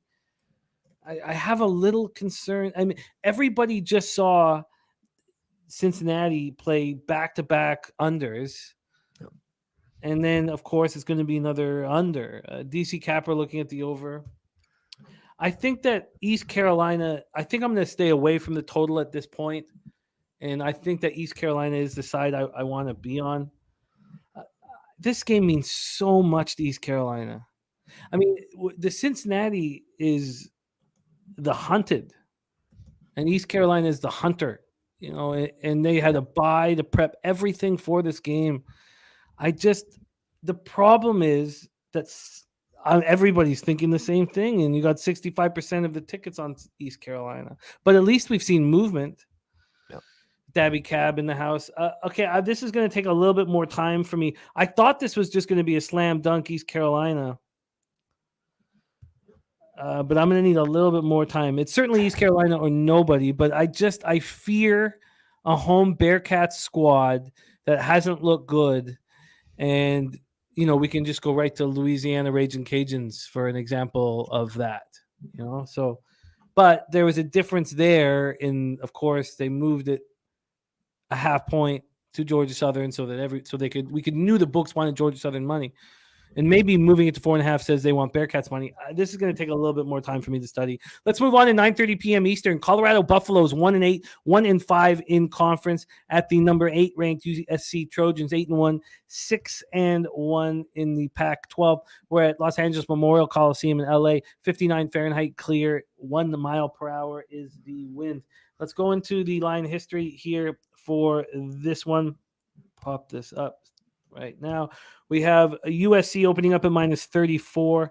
Now they're -35. From a total standpoint, it opened up at 64, and it's now at 66. When we look at the cash flow, you have 60% of the tickets on USC and 92% of the cash. And then 56% of tickets, 55% of the cash on the under. But it's gone up 2 points. It's all confusing at this point. Colorado comes in off their third straight loss, 49-10 at home versus Oregon. Look, they're atrocious. JT Shrout is being awful. A 44.6% completion, 6 touchdowns, 6 interceptions. Deion Smith, Anthony Hankerson. What are you going to do? Neither. I guess Deion Smith is delivering a bit, 5.1 yards per carry. You have Jordan Tyson and Daniel Arias on the outside. Tyson's been okay. USC makes everything look difficult and wildly exciting. Their defense allows 142.2 yards per game on the ground. That's 66th in the FBS. Cincinnati 64th. So you need Deion Smith to run the ball.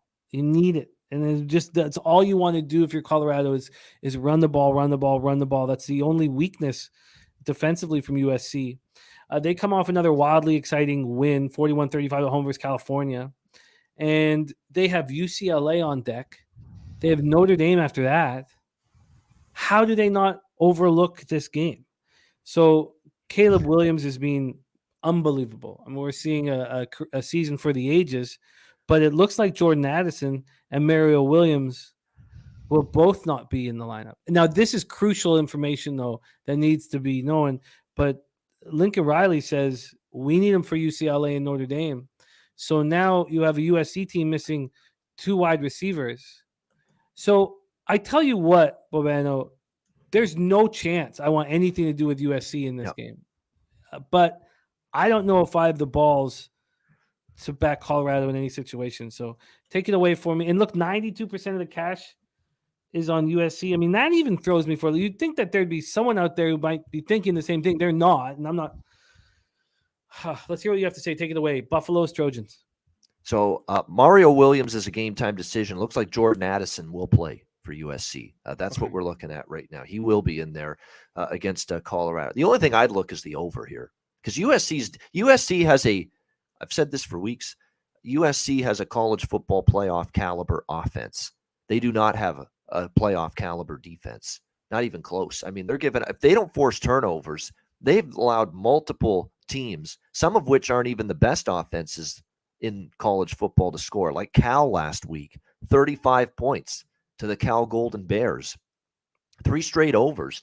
Look at these point totals: 85, 82, 76 total points in the last 3 USC games. That's what I like here. I have bet over the total. Now, I got a little better number than what's out there right now. Currently, it's 66. I think it was 65 it was when I bet it early in the week, but I still like it at 66. I would still not shy away from that. The question is good because USC could score on every possession here against Colorado, who have allowed 42, 42, and 49 in their last 3 games. The question is, what are you going to get from Colorado's offense, which got 10 points last week against Oregon? And JT Shrout was at quarterback, and he is definitely a work in progress. 44% completions this year. That's not great. 6 touchdowns, 6 interceptions. But when you look at USC's defense, like I say, they have given up yardage. They have struggled, the last, I would say 2-3 weeks. They have kept teams hanging around in games. They're giving up 142 rushing yards per game, which isn't great. They're giving up 267 through the air, 110 defensively against the pass in the country. Not great. So, I think USC is a slam dunk to score 40, 50 points in this game, because everybody does that against Colorado, especially with this game being at the Coliseum. The question is, can you get, 21 from Colorado in this game? Well, the way USC's giving it up right now, I think you can. And as bad as Shrout has been, I think this is the first time all year that JT Shrout will start 2 games in a row. He started a game here, then he's been pulled. They put the other guy in. They put Shrout back in. This is going to be the first game, I think, that he actually starts 2 games in a row. So you got to hope he gets some continuity, a little bit more rhythm going with his receivers. So, like I say, I would not be interested at all in laying this price with USC, but I have no I have no interest in Colorado either because they're that bad. And they're 0-4 straight up, 0-4 against the spread on the road as well this year. So I'm going to just stick to the over. Over 66 minus 102 at 5 times. Yep. I would love to see what a team total would be somewhere I can bet. I'd be interested in Colorado. It's very difficult to keep a team focused when the worst team comes in, the worst team in the conference, and you have UCLA on deck and Notre Dame after that. And if you bet Colorado, when do you bet them? Do you bet them first half or do you bet them full game? Because lately USC has actually had good first half performances against Cal and Arizona, and then it's the second half they fall asleep.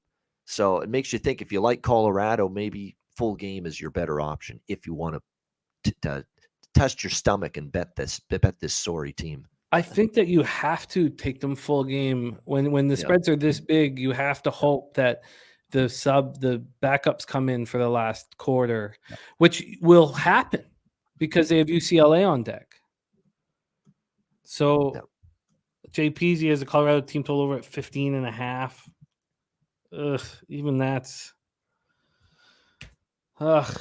I guess this is another one that's going to need more time for me, but I may try to figure out some way to get on Colorado, and it would be a full game situation. Yep. Definitely, I would go full game. Yeah. God, it's just, can you do that? It's a very difficult bet to make. It is because they lost by 39 at home to Oregon, and they lost by 42-9. Do the math, 33 to Oregon State on the road.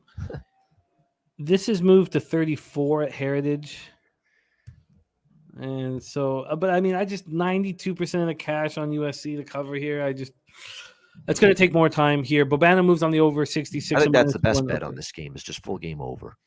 This next game is going to be really fun to cap. Yeah. Let's get into it. 10:30 p.m. Eastern. We move into college basketball after this. Fresno State 5-4, 4-1 in the Mountain West at UNLV, 4-5, 2-3 in the Mountain West. We're at Allegiant Stadium in Las Vegas, Nevada. The big story here, of course, Fresno State doesn't have Jake Kaner for 5 weeks. He comes back, named Offensive Mountain West Player of the Week last week, 24-29, 327 yards, 4 touchdowns. Looks awesome. And then the same story with the Rebels. They don't have Doug Brumfield. He comes back and looks poor. Okay, he comes back from a concussion, fumbled the ball, threw a couple picks, but Brumfield comes back, and so does Aiden Robbins, the running back. So there's so many fun moving parts in this game.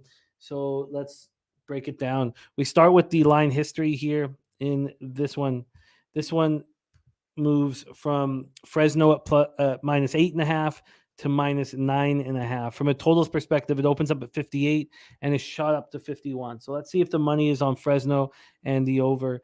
You have 75% of the tickets and 93% of the cash on Fresno State. Wow. That means if you have any interest in UNLV, and I do, to wait. 66% of the tickets, 61% of cash on the under, and it's shot all the way up. That's wild. Wild. Fresno State comes in off their 4th straight win, 55-13 at home versus Hawaii. As I said, Hainer was great. Jordan Mims, 123 yards and a touchdown. He looked great. Jalen Moreno Cropper has got the 3rd best receiving yards in the conference. And the Bulldogs defense is very strong. If you're looking at the stats in the Hawaii game, Hawaii ends up going for 362 yards. This game was in complete control. There was garbage time yards from the Warriors. UNLV comes in off their 4th straight loss, 14-10 at San Diego State. San Diego State's a tough team defensively. So they have a chance now to get a bowl game again, now that Brumfield is back. And Brumfield needed that game desperately. And they have Aiden Robbins back.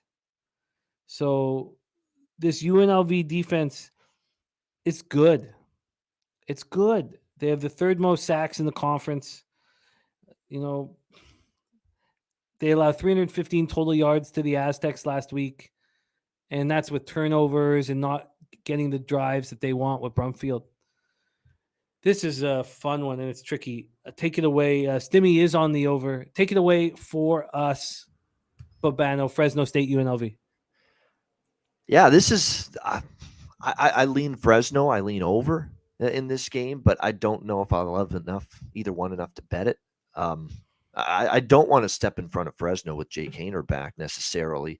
He had a good, first game. I think he took a half to warm up, and then he shredded San Diego State in the second half and never looked back. They came back and they won that game. And then, of course, they destroyed a Hawaii team that had been playing better, 55-13. UNLV, I mean, they did cover against Notre Dame. The offense struggled against San Diego State. Put it this way.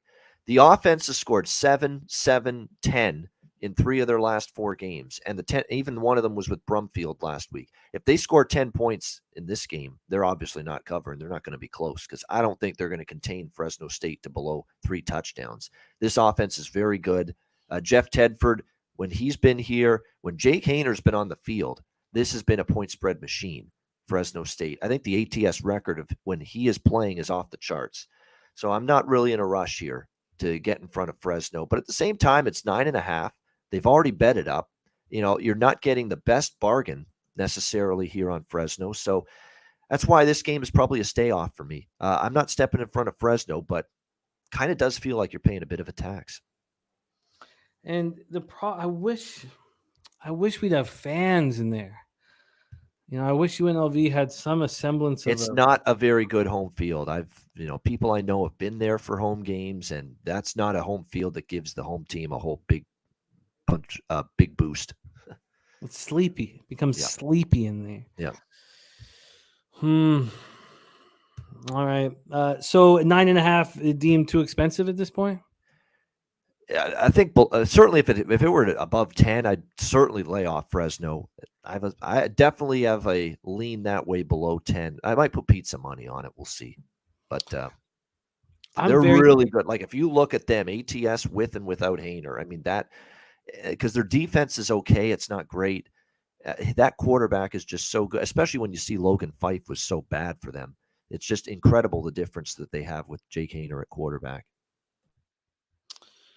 I'm going to be keeping a close eye on this here, but this is a wild Friday night. You have 93% of the cash on the spread on Fresno State. You have 92% of the cash on USC on the spread. Does anybody think that both teams will cover here and the public will make out like bandits?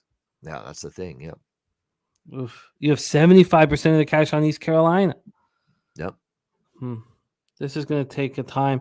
Also, there's some bigger bets that have been. Well, the public is on the under. Now it's 67%, but it's gone up to 61. All right. Wow. The clarity that I was so hoping to find, I have not found. Bobano on East Carolina +5. I want on them too. I just wish there was some. I wish the public was on Cincinnati and this would be so easy, but they're on East Carolina. 64% tickets. At least you have 75% of cash. At least you have the bigger bets on them. Then Bobano's on the over 66 in Colorado USC. And I just don't see how USC is focused for this one. But they could come in not focused and still cover. And still score 40 against that defense of Colorado, which is beyond bad. It's horrendous. It's embarrassingly bad, Colorado's defense. It has to be said. It's embarrassing how bad that is.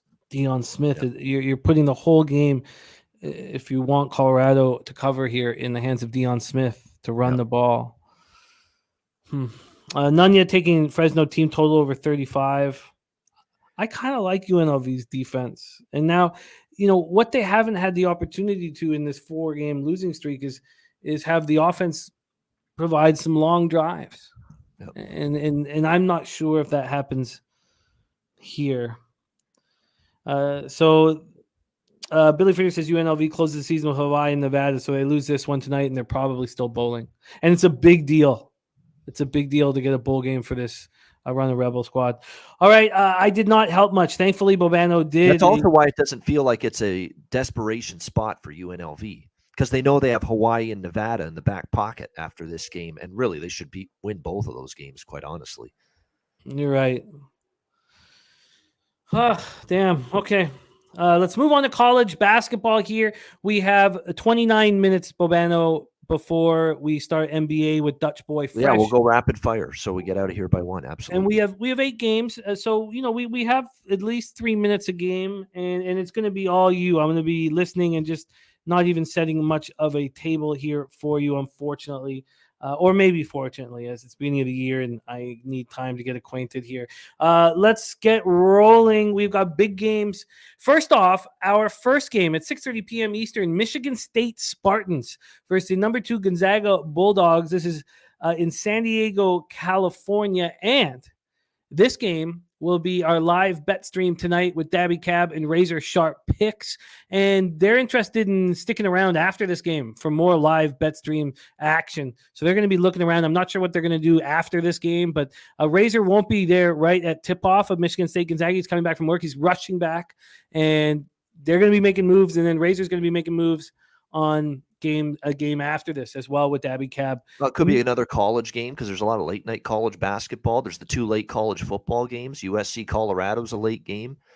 Fresno UNLV is a late game. So yeah, they might be. And Remlo says this game is on a ship. Yes, it's on the USS Abraham Lincoln in San Diego, California. Outdoors. Let's start with the line history here, the cash flow. And then we will hand it off to Bobano. He is the star of our NCAA basketball show alongside Connor Mack and sometimes Dabby Cab every Monday to Friday at 5 p.m. Eastern. Michigan State, Gonzaga. We have Michigan State opening up as 10.5-point dogs. I know there were some other offshores that opened this at 9, but Michigan State at Pinnacle opened at 10.5, and now it's at 11. From a total standpoint, it opened up at 148 and has just dropped and dropped and dropped since the opener. It's now down to 142. We have a 6-point drop here. 6-point drop. From a cash flow standpoint, they've given slight line value to Gonzaga. There's 7,010 tickets in, 63% of the tickets, 80% of the cash on Gonzaga, and then 71% of tickets, 72% of cash on the under. This one will be live right here on Pub Sports Radio tonight. Bobano, take it away. Michigan State, Gonzaga.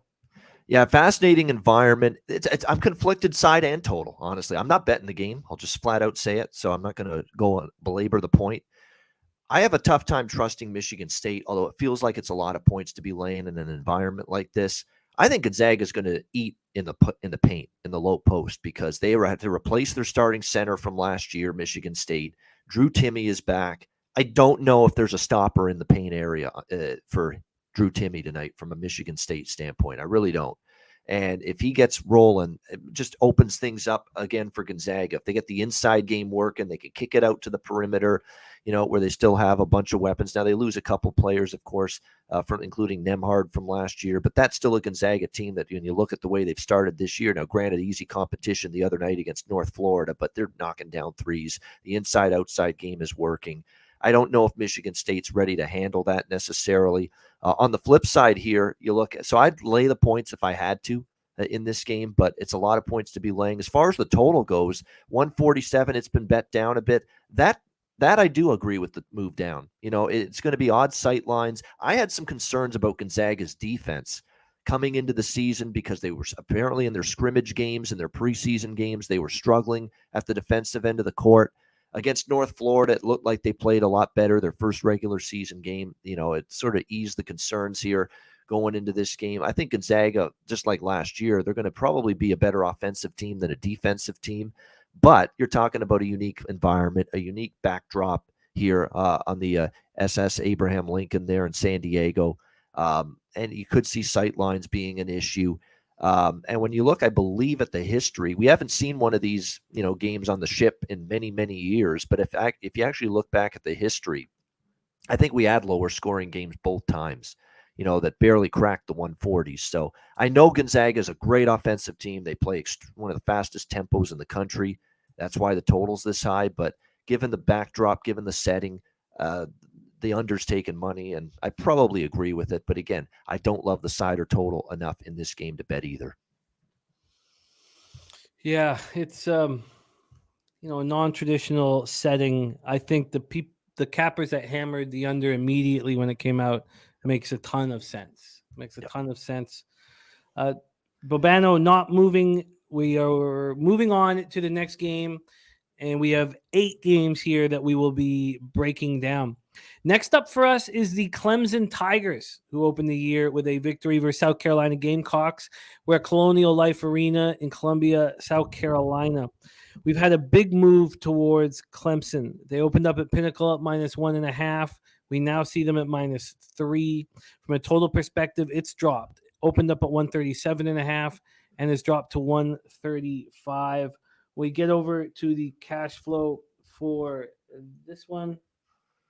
Oh, geez, it dropped off for me. There we go. When we go over to the cash flow for this one, we have just 1,374 tickets in, and 36% of the tickets, 54% of the cash is on South Carolina. So we have tickets on South Carolina and the market moving towards Clemson, making it more appealing to get the South Carolina cash. And then we have 72% of tickets and 90% of cash on the under. And that has moved from one, you know what we should check. So that's moved from 137.5 to 135, but Bet Online is the first to the market. So Bet Online did the same thing. They opened at 137 and it's now 135. So no difference there. Take it away for us, Bobano. Clemson Tigers versus the Gamecocks. Yeah, this is a tricky one because I'm not a Brad Brownell fan. I'm not a Clemson fan. I'm not in a rush to lay points with this team. But unfortunately, South Carolina made an equally dubious hire in the offseason from a coaching standpoint to replace Frank Martin with Mike White. And I'm just not a big fan of him whatsoever when you look at it. So, definitely this is a situation where I've got concerns both ways. Coming into this game with these two teams. I'd actually lean to South Carolina a little bit here, given they're at home. I mean, when you look at it, 4 starters gone from Clemson last year as well. So, you could be talking about a little bit of an adjustment period for them going into this game when it's all said and done. And it's going to be interesting to see us. I think when you look at it, too, for South Carolina, it's a situation where, it's Lamont Paris is the coach, by the way, not Mike White. I'm thinking of the other SEC team, but yeah, Lamont Paris is actually, I do like this hire a little bit more. Frank Martin is going to be a tough guy to replace because remember they got to the Final Four a few years ago, South Carolina. But Paris, I think, could do a good job. I think there's a little, continuity on both sides is a question mark. There's key offensive pieces that are missing on both Clemson and South Carolina coming into this year. So in a game like this, I would absolutely lean to the home underdog a little bit. I'm not ready to lay 2.5 on the road with Clemson. Again, they have a very good score returning to this Clemson team this year. I think he's going to be a big part of what makes this team successful. The point guard's pretty solid, Chase Hunter. There's no question about that. But again, you lose 4 players. You're going to have to get other players stepping up, and that's going to be a question mark. Develop some of these other players into bigger roles. So there could be that growing pain that you have to look for growing pains with Clemson. So not a game I'm betting, but I definitely would prefer South Carolina as a home dog than lay it with Clemson. Yeah, tricky with the total move. Did you agree with this market move to the under? Yes, I do.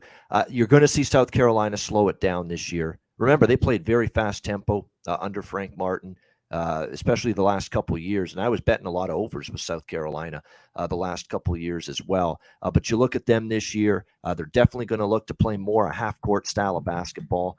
That's definitely evident. And by the way, Bart Torvik, another thing that kind of why I'm leaning South Carolina too, a great website, great resource is that Bart Torvik only has Clemson around a pick 'em here, and yeah, I think it's asking a lot to put them out there with a lot of new faces. Now they do have their point guard, that's important, but they've got a lot of new faces that they're trying to integrate. They're laying 2.5 on the road, and when you look at South Carolina, I think the one thing you're going to see gradually is better defensive play. Their offensive and defensive numbers early in the season are very comparable. It's probably going to be a tight game. I don't see either team running away with it, but certainly at plus 2.5, I would lean South Carolina. And I lean under. I agree with the move under. Yeah. Yeah, I'm going to study the pace in game 1, but that under, I find. Clemson 267 in tempo last year, so they play slow. They walk the ball up the floor. South Carolina extremely fast last year, but now with Lamont Paris, this is definitely going to be a team that's going to emphasize a little bit more defensive basketball and slow it down.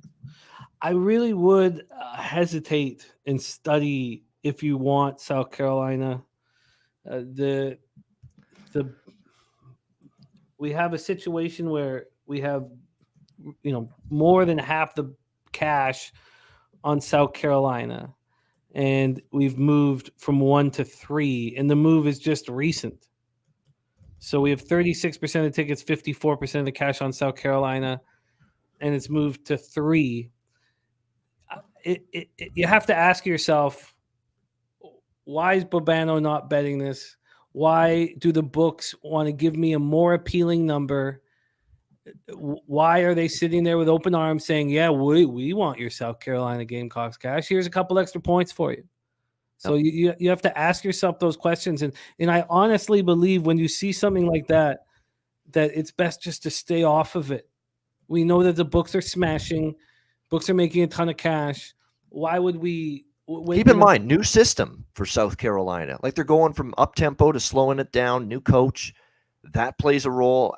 As much as Clemson's got a lot of players to replace, they have the same coach, right? Brad Brownell, the same systems in place. So continuity probably does favor Clemson a little bit here. I would tread with real caution when the books want to give you a warm hug. Yeah. Let's move on to Florida State versus UCF. We're in Orlando, Florida for this. I can't give you the line movement here for whatever reason from the site that we're using. But right now, Florida State is -2, and the total is 144.5. And there's DJ Big Boss in our chat right now. Says, what up, though? Live from the bedside, but my spirit and energy is high. Shout out to all y'all for the prayers going up. My light will shine again. See y'all soon as I bounce back. You will back. bounce back, my friend. Oh, God, our guy. DJ Big Boss, isn't that nice? Just to know that reminds me of when he was on our show Saturday. He was not feeling it that day, and he still joined us. He's still on, powering through. That's what DJ Big Boss does. He powers through what's going on right now. Our guy DJ Big Boss sending you prayers and love. We want you to get home, man. Let's get DJ home with his fam. Yep, love him. That's wonderful. It's great to see that. So we have Florida State sitting at -2 and a total at 144.5. When we go over to the cash flow on this one, we have just 1,210 tickets in, 35% of the tickets, 37% of the cash on UCF. I remember this being at 1 last night, so I know that for sure, that this was at 1 last night, and now Florida State's at -2. This total has 64% and 71% cash on the under. Take it away for us here, Bobano, Florida State, UCF. Yeah, I'd probably lean over the total in this game. Did you see these two teams defensively in their first game? I mean, we saw Florida State lose to Stetson as 17-point favorites, 83-74. They couldn't get any stops. They get wretched defensive effort from Leonard Hamilton's crew. And then UCF, they lose 98-95 to NC Asheville as 8-point favorites. So these two teams both lost outright as favorites in their first game. So from a side perspective, it's tricky because, you got both teams that are probably going to want to wipe away the awful taste of a bad first game. But both of these teams struggled defensively in their opening game loss. I'm going to need to see probably some evidence that they're able to correct those defensive issues. I mean, I saw some of the Florida State Stetson game, and that looked like a team that just thought they were going to walk on the court and beat that team. I mean, their defensive play was just horrendous in that game. Neither team, they're both moderate in terms of pace, in terms of tempo. That's going to be something to watch out for moving forward. But, the one thing that would concern me here is Florida State's 2-point defense was shredded by Stetson. UCF's very good in terms of pounding the paint. And then on the flip side, UCF is a pretty good perimeter shooting team, or it projects to be this year. And UCF just got gashed in terms of perimeter defense by their first opponent, UNC Asheville. So I think it's offensive strength versus defensive weakness potentially on both sides. So I think I probably will move on over 144 here. All right, I will line shop for you. Bobano's first official pick, opening up his account here on Betting with the Bag over 144.5. I will line shop for the best available once we get rolling in our next game. Kansas State Wildcats 1-0 versus California Golden Bears, who opened their season with a loss. We're at the Haas Pavilion in Berkeley, California. Kansas State opened up at -5. They got up to -7 at 9 this morning. They got up to -7 at -115, and that lasted there for 31 minutes before there was a 12-cent move back to Cal, and now we see it at 6.5 juice to Cal. So 7 was deemed too far.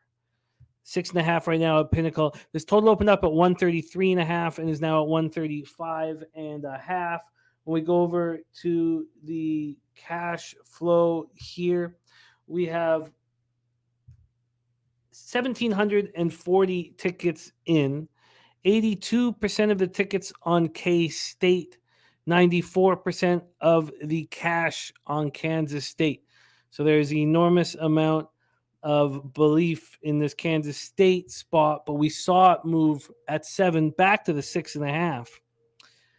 Yes, NBA is next. We are going to NBA in 14 minutes. TJ and Dutch Boy Fresh will be joining us. Then in the total, we have 77% of the tickets on the under and 79% of cash on that under. And it's mixed information, really, because it's gone from 133.5 up to 135. So here we go. A ton of money on K-State, up to 7, back to 6.5 after opening at 5. Take it away for us, Bobano. We head to Berkeley for this one. Oh, you're on mute, my man. Sorry. Yeah, I got on Kansas State at -5.5. I'll make it official here at 6. I think Cal's really bad. Really, really bad. I think it's going to be a tough season for them. And look, Kansas State was projected to be, a bottom tier team in the Big 12 this year. But the Big 12 is loaded this year. Absolutely loaded. And, Jerome Tang takes over, the new head coach. Of course, Bruce Weber, no longer there. I actually thought it was not a bad hire. The guy, I think brings some different ideas here, wants to push the offense a little bit more, play a little bit faster. And I'm telling you what, they look like they were receptive to this change in philosophy, because I thought they played pretty well. Now, they only played UT Rio Grande Valley in their opening game, 93-59, but I like the ball movement. I like the offensive capabilities of this team. Meanwhile, Cal is the same Cal as last year. They can't put the ball in the ocean. This is a wretched offensive team. And for me, Kansas State's defense, I think it can be good enough to shut down a team that just can't score the basketball. I mean, that's the problem. It has always been the issue under Mark Fox. They play at a snail pace, so the under probably makes some sense here. So you got a bit of a clash of styles. Cal is very slow. Kansas State increasing their pace a little bit this year under Jerome Tang. So it's a bit of a clash of stats, kind of correlated game. If you like the over, you probably like the K-State side. If you like the under, you probably lean Cal, but there's no way I would bet Cal. I faded Cal with UC Davis the other night, and they lost that game outright. There's no home court advantage whatsoever here in Berkeley. I think the price is moderate enough. We can lay it here with the Wildcats from a much deeper conference as well, the Big 12. You are locked in. -6 is available at -110 at a few books.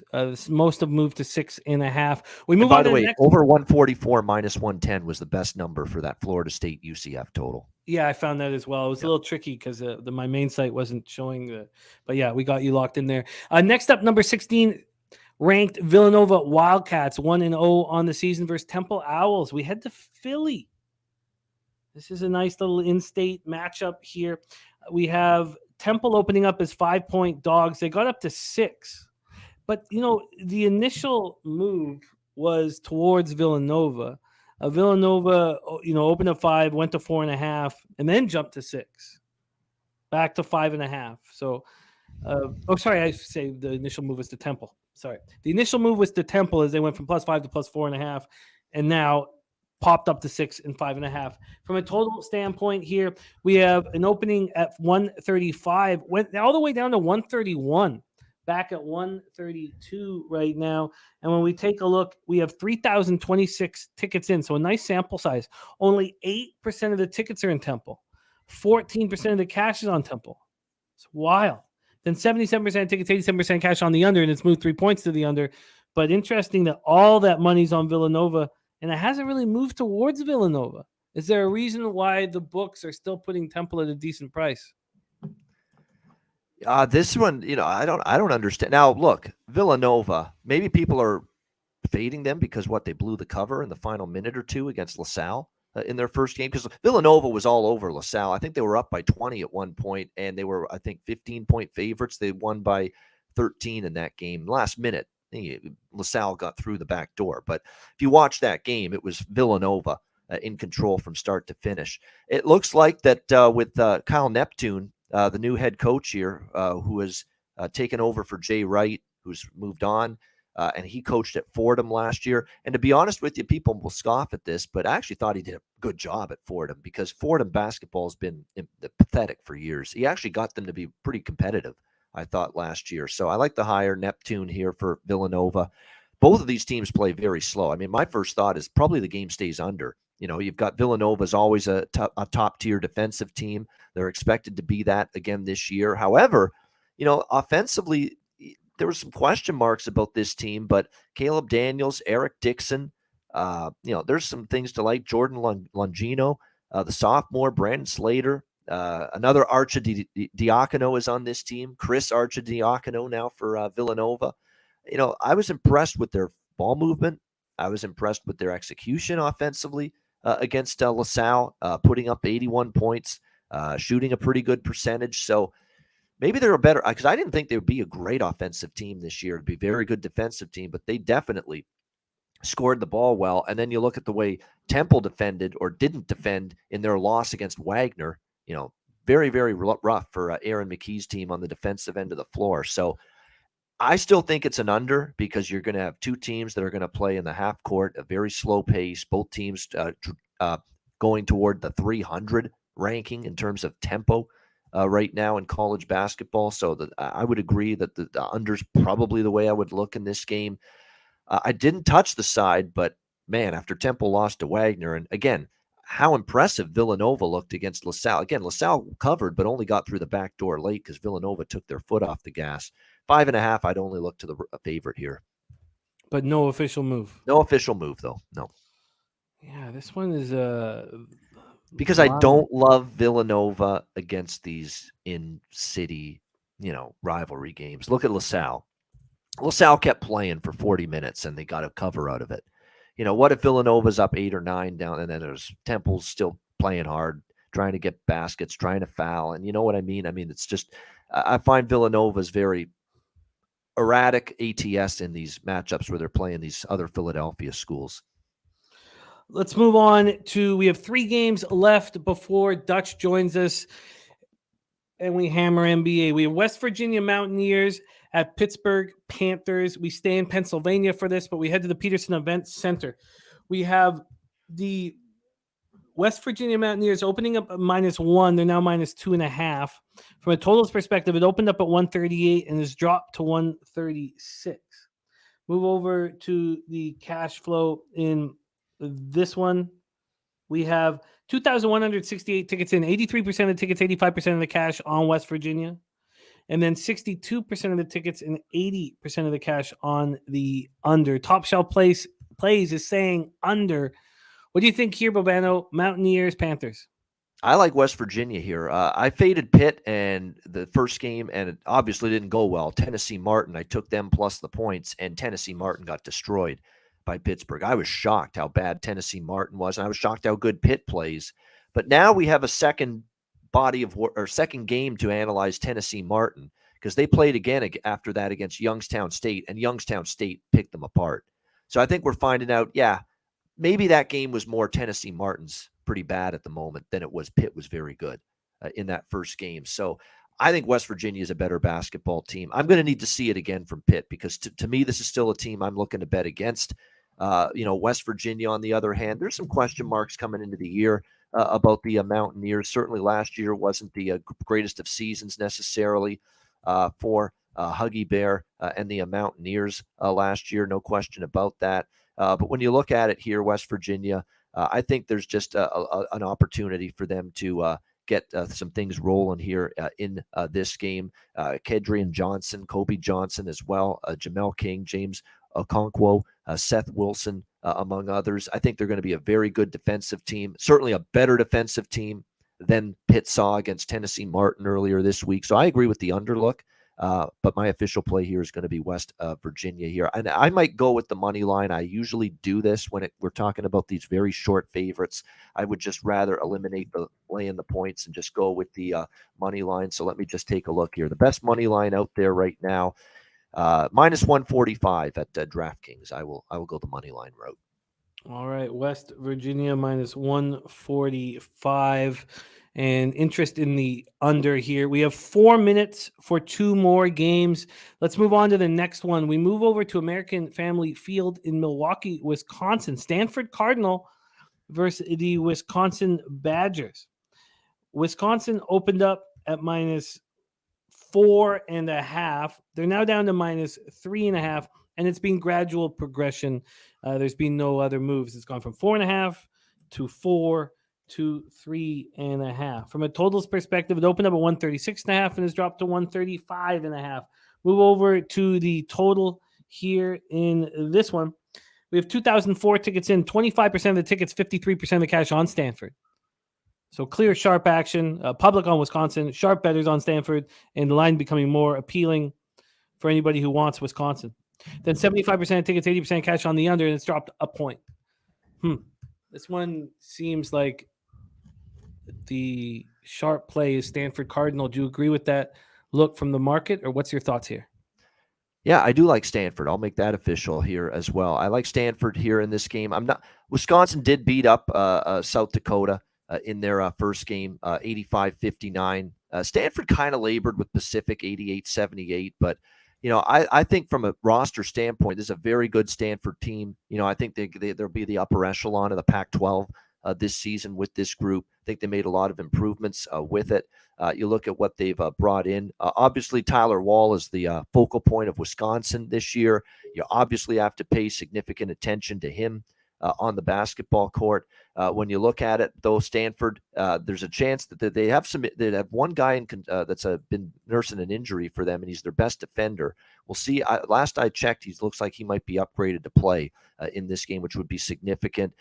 They got Michael Jones, a very good player for this Stanford team, along with Maxime Reynaud.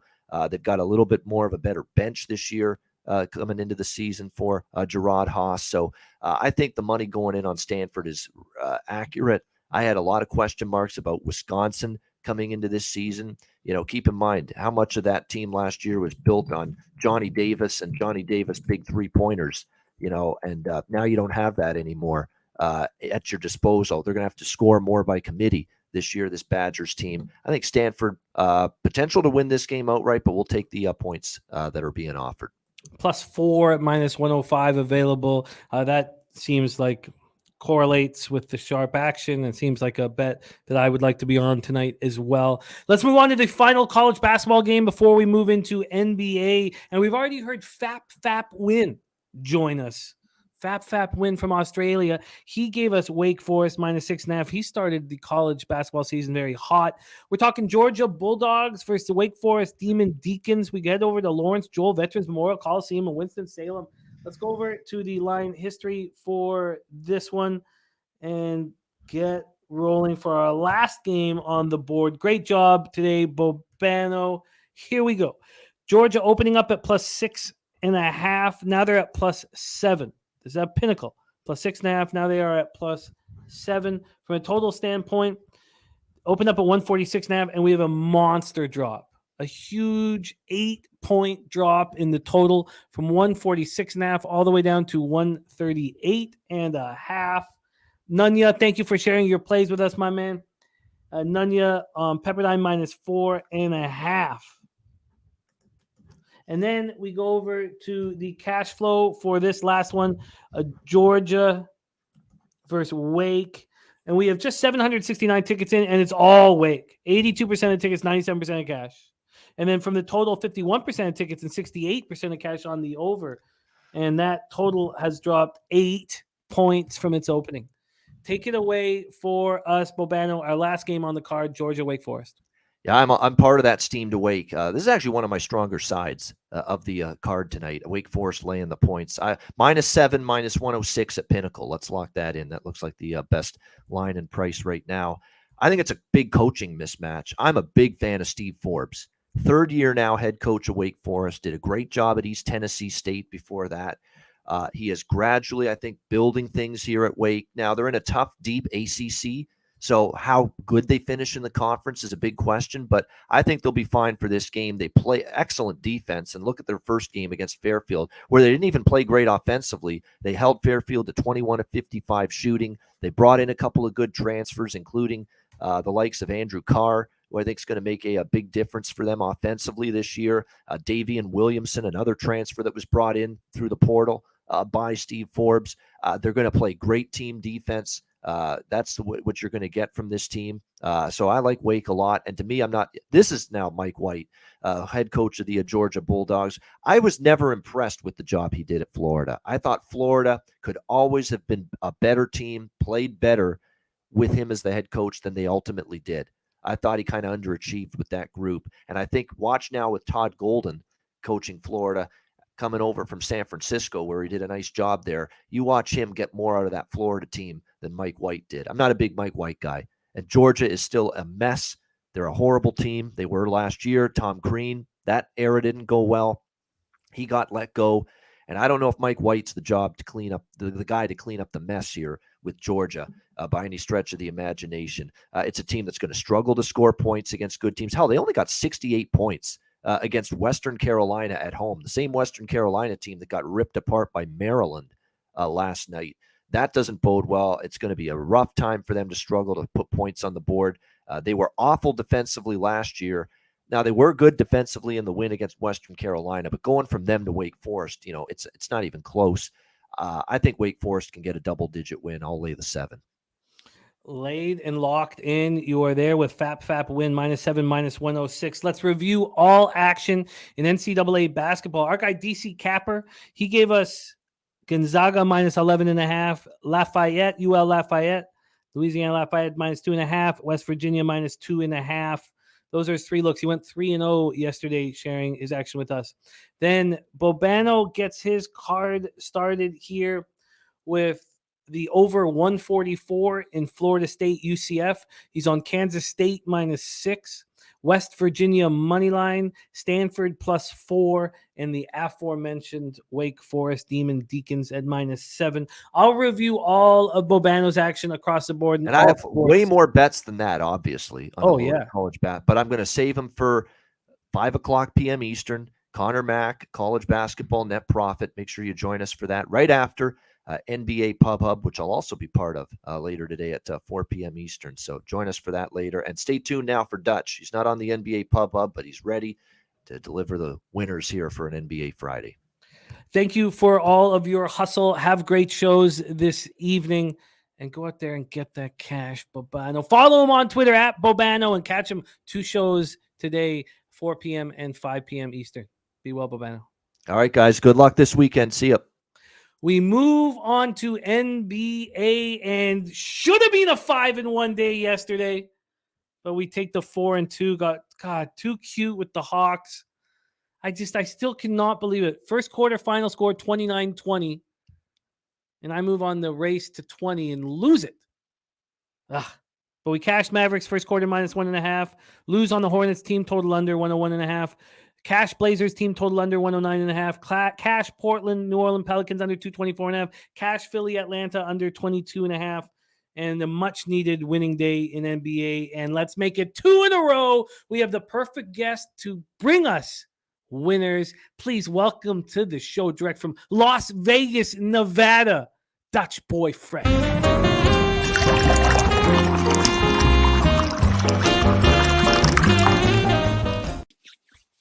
Dutchy, what's good, my man? Jimmy the motherfucking bag. Salute to you, all the real ones holding it down, and Wi-Fi, man. You already know it's all love. But the NBA is a hell of a drug, and you're looking at the plug. Yeah, man. Good to be back with you, Jim. We did have missed last Friday, so it's good to hear that you coming off a winning day, my man. I took it light yesterday, 1-0 with the Mavericks first quarter. I believe that was one of your winners as well. Yeah. So let's keep it motherfucking going. 1-3 last time I was on the show. So I appreciate, I know you wouldn't mention it, but I won't run from it, So you know what we do. We make money in the NBA. We'll get back in the black here and we'll get that record straight. Got 5 plays today. I'm going to sweep the motherfucking board, bro. I'm grind mode right now. About to put in that work today. So, we got a nice little card.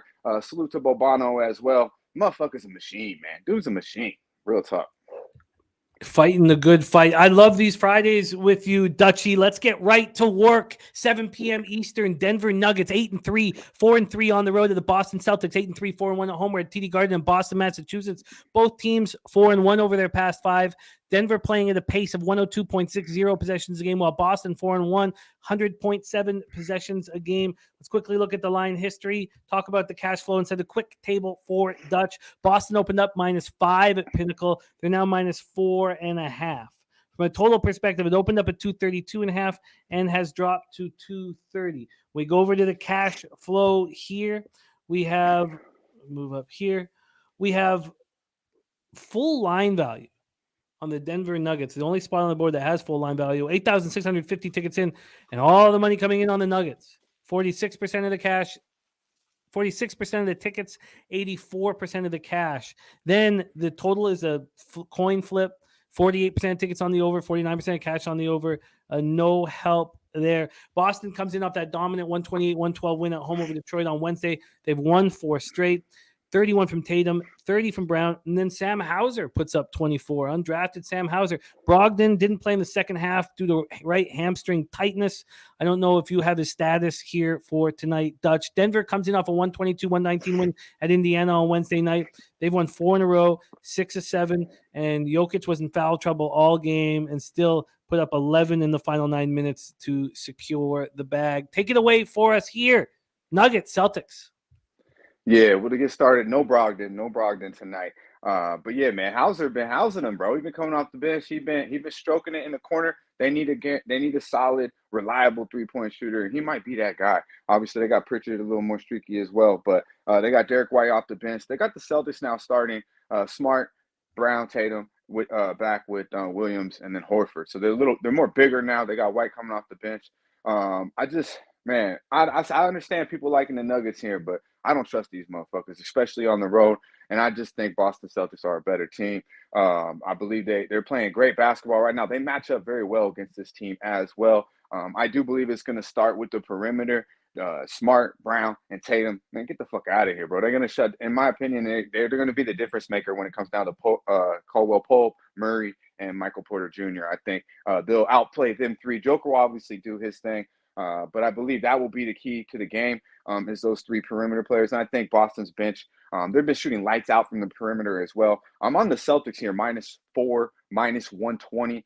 They've won 5 straight meetings versus these boys. Average margin of win, 14 points per game. So they put it on these motherfuckers. 10-2 straight up last 12 meetings in Beantown. The Celtics are against these boys. And the Nuggets are fugazi on the road. 2-5 ATS on the road.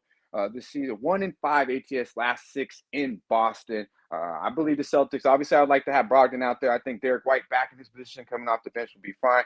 Look for Williams in that corner to knock down that 3 like we've seen. But I expect Smart, Tatum, and Brown to simply outplay Murray, Porter, and the rest of the folks. I do think Joker will have his game, but it hasn't been enough, and I don't believe in recent meetings, and I don't believe it'll be enough tonight.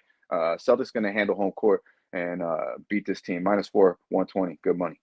Locked in, and that's available at a few different books right now. The -4 at -120 for Dutch with the Celtics. Let's move on. 7 p.m. Eastern. Phoenix Suns 8-3, 2-2 on the road at Orlando Magic, 3-9, 3-3 at home. We're at Amway Center in Orlando, Florida. Phoenix 3-2 over their past 5, playing at a pace of 97 possessions a game. Although we know how that changes if Chris Paul is not in the lineup and Cameron Payne, running the floor in place of Paul, which he did last game, 35 minutes, 0 turnovers, 23 points, 8 assists, and 6 boards as well. Orlando 2-3 over their past 5, playing at a pace of 101.39 possessions a game. Let's go over to the line history in this one for these Suns up against the Magic here. I don't know how important it is, but they did fly into Tampa instead of Orlando due to weather, and then chartered a bus. 40-minute bus ride.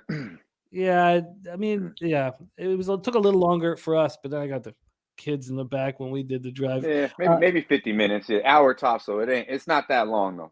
Not that long, yeah. Orlando opening at +7, now at +7.5. From a total standpoint, opened up at 214, got all the way up to 217.5, and is now sitting at 216.5. So it's still up 2 points.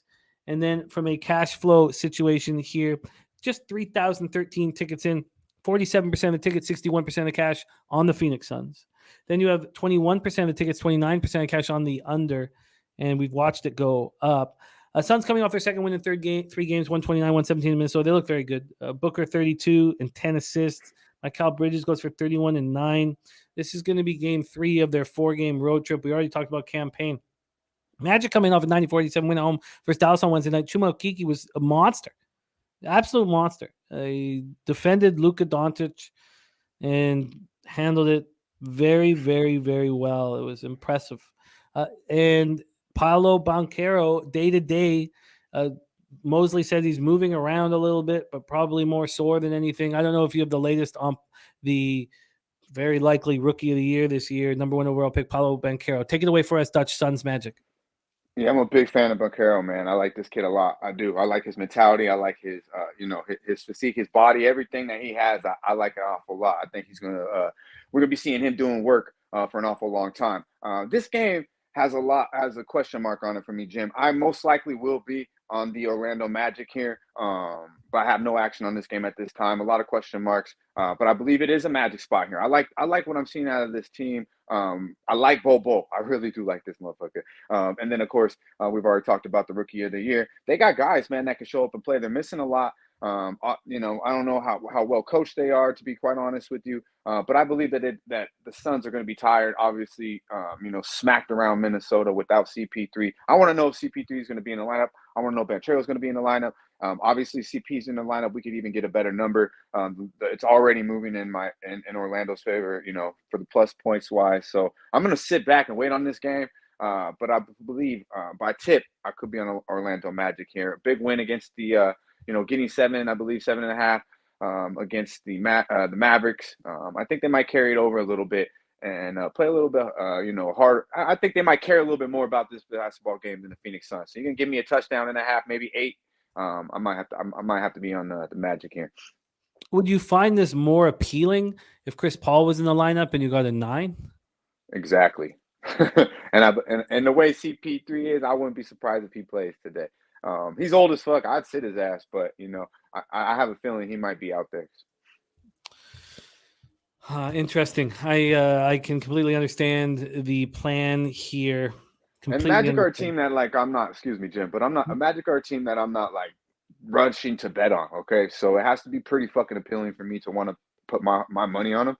And it was the other day with the Mavericks. There's no reason. I mean, that was too many points, and this has the exact same feeling as the other day against the Dallas Mavericks.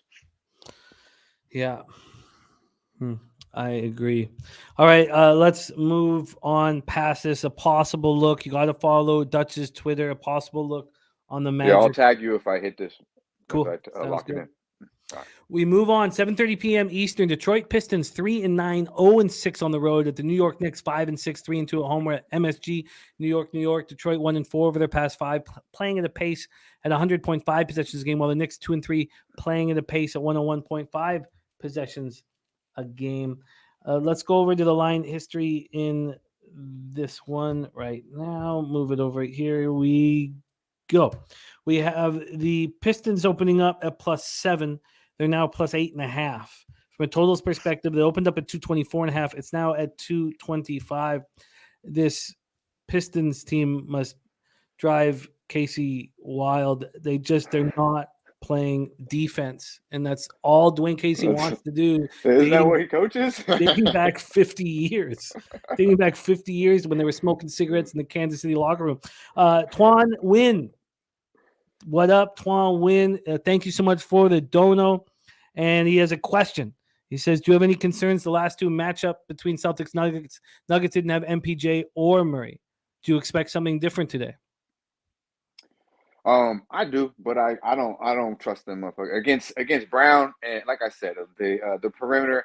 I like those guys, but they're going against the elite guys right now, especially when it comes to Marcus Smart from a defense perspective, and Jaylen Brown and Jason Tatum are elite. They're on another level than these two. I think Murray's still getting his legs back, and I like MPJ, but when we talking about these guys, it's another level, man. I love it. And salute to my guy. I see you, my man. Much love. Appreciate the dono. Yeah, very kind, Tuan Win. Thank you for thinking of us. Pistons Knicks here, 4,085 tickets in. We have slight line value towards the Pistons, but the gamblers aren't falling for it. 40% of the tickets on the Knicks and 78% of the cash expecting the Knicks to bounce back from that debacle in Brooklyn. 50-50 on the tickets in the total, but 70% of cash on the under, and yet it's gone up a half point. Pistons coming off that 112 loss at Boston. Cade Cunningham, 1 of 11 from the field, 4 points, 3 boards, 2 assists. It was ugly. Ivy continued playing well, 19 points, 10 boards, 6 assists. Now, the Pistons have played here in New York 3 weeks ago, and it was ugly. The Knicks put up 72 in the first half, won 130-106. And that kind of complicates things because we know that the Knicks are going to bounce. We expect the Knicks to bounce back from just getting destroyed by Brooklyn, being down 35 points at times. But then the Pistons probably have fresh in their memory coming in MSG and playing the Fool. Alec Burks could be making his season debut. He played, obviously for the Knicks, was in the draft night deal. So the Knicks had 3 players reach double figures. Julius Randle was the only one who came to play. Take it away for us here, Dutch. Pistons, Knicks. Yeah, salute to our guy Mike M. Pimp Slap Plate of the day.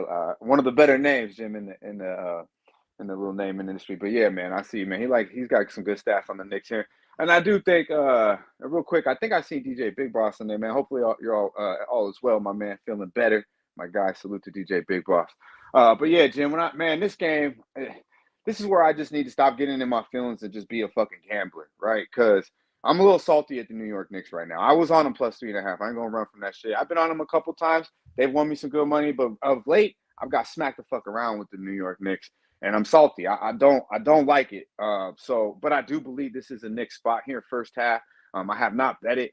And I have 5 plays on the day, so it's like I don't really need to bet this game, but I believe there's value in this game in the Knicks first half. They got smacked the fuck around in Brooklyn. It was embarrassing. I mean, that's in New York, bro. You know what I mean? So they sit on that at home and just been sitting on it thinking about that shit. So they're going to take it out on the Detroit Pistons like they did. You touched on it recently. That could be a red flag that, okay, they just smacked these boys around. But I think it's just simply confidence. They know they're going to go in and put it on them. First half would be my look here. They are 5-0 at the house first half against the spread. And the Pistons are a fade, especially first half. They're 0-5 in their last 5 games first half as well. So this all correlates, especially with the Brooklyn smackdown. I think the Knicks, they're good money, trifecta spot here most likely. But it's just so hard for me to do it when they've taken my money and they pretty much damn near embarrassed me doing it. You know what I mean? I hear you. I hear you. It's you got the recency bias in your head and it's hard to go back to the well. But it does complicate things that the Pistons got destroyed by the Knicks and MSG. If that hadn't happened, I think this would be a real easy spot to trust the Knicks and a bounce back. That's the only thing. That's the only thing I see here. But also, Cade that wouldn't keep. Go ahead. Cade getting embarrassed too last game. Yeah, but the Pistons been getting embarrassed every fucking game though. No, their defense is just atrocious. I mean, they've been getting blown up. They lose games by a significant amount of margins. Like, they're not a good basketball team. You're getting the Knicks angry as fuck. Got embarrassed, literally not on their home court, but in front of their home fans, in front of their fans in New York. So against Brooklyn, and it was embarrassing from start to finish. They did put a good game together against Minnesota. They're capable. They play better basketball at Madison Square Garden. It's not enough to stop me from placing that bet that they put it on them 2 weeks ago. But the fact that I've given away 2 units in the last 2 times I bet the Knicks, and it has been in ridiculous fashion, I have a tendency to hold up. I had them against Atlanta. I stayed away from the first half because Atlanta was on a back-to-back. And if you recall, they were up and then in that second half, they just gave it away. I believe they ended up losing by 17 against Atlanta here, full game. So those are the last 2 times I beat the Knicks or I bet the Knicks. They went from up 20 to down 20 in a blink of an eye. I was up 23 points in the second quarter. I'm feeling real good. And then that third quarter, I was like, what the fuck just happened, bro? And then the last time I bet him 35 points, slacking when I gave him 3.5 to fucking Brooklyn. So this is why I'm not on the New York Knicks today. Not because they smacked around the Pistons 2 weeks ago. I'm on the Raiders for the 3rd straight week. For fuck's sakes. See, look, you're a gambler, man. See, I got to get in that mode, too. Sometimes I'm in my feelings, man. I got to get out of that shit. Oh, God. And the market's gone 2 points against me. I'm just like, what the fuck? What am I doing with a Raiders ticket again? It's optional misery. I like them last week, I'm not going to lie to you. That's what my Shit, I've been with the Raiders. Shit, the week before, 24-0, they got smacked around. Yeah, I mean, I've been betting the NFL small, so it doesn't hurt me like the NBA. But yeah, the Raiders have been disappointing as fuck, especially living here in LV. Oh God, this takes me right back to, I can't even say optional misery because that's from my mom, stepdad were shrinks, and we'd have a family meeting. We'd have family meetings when I was growing up, and my stepdad would always say, this is optional misery. Whatever bad decision I was making, was optional misery. Jesus. We've had 0 family meetings so far here in my family. All right, let's move on here. That is the Knicks. Sounds like I'm not going to pull the trigger at this point, but you're still going to sit with it all day? Yeah, I don't think I'll be on the Knicks. I mean, if it was a smaller card, Jim, I would be betting the Knicks here first half. So I like the Knicks first half, but I lean that way, I guess you could say. Joey Marinaccio says, I need a family meeting on the Raiders. He's right.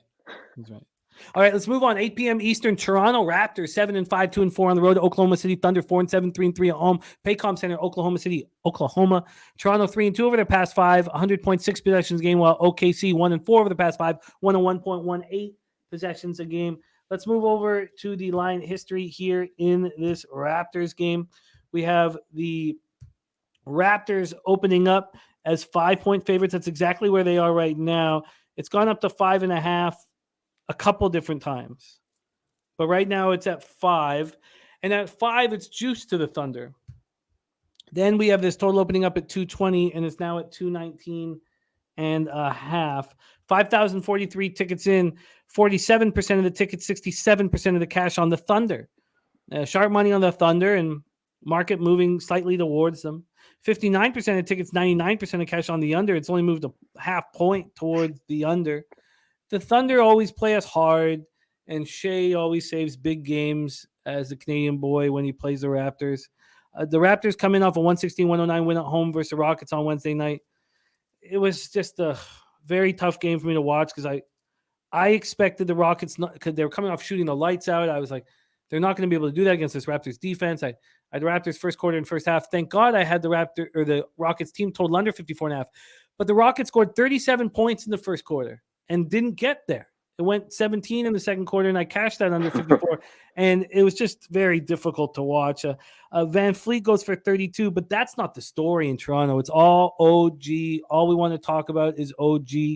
Now that Siakam's out with that strained right adductor, he's going to miss at least another 2 weeks. OG has stepped up. We had our man LJ from H-Town give us the OG steals over, 2 weeks ago, week and a half ago, and now he's on this run of 3 or more steals in 6 straight games. It was only 2. It was 2 or more steals when LJ gave it to us. And then Otto Porter starting to get a little more comfortable, played a season high 23 minutes, brings a veteran presence. He looks excited to be with the team. Looks like he likes the city. Thunder coming off the 4 straight loss, 136-132 in overtime at home versus the Bucks. Shea stepped up and got him into overtime. Of course, that was a Bucks team that did not have Giannis in the lineup. Trey Mann went for 21 in the loss. Giddey 18. Pokasevsky had 17 points and 10 boards. Take it away here, Dutch. We see sharp money on Oklahoma and then all the money on the under, and it's only gone down a half point or a point. Take it away.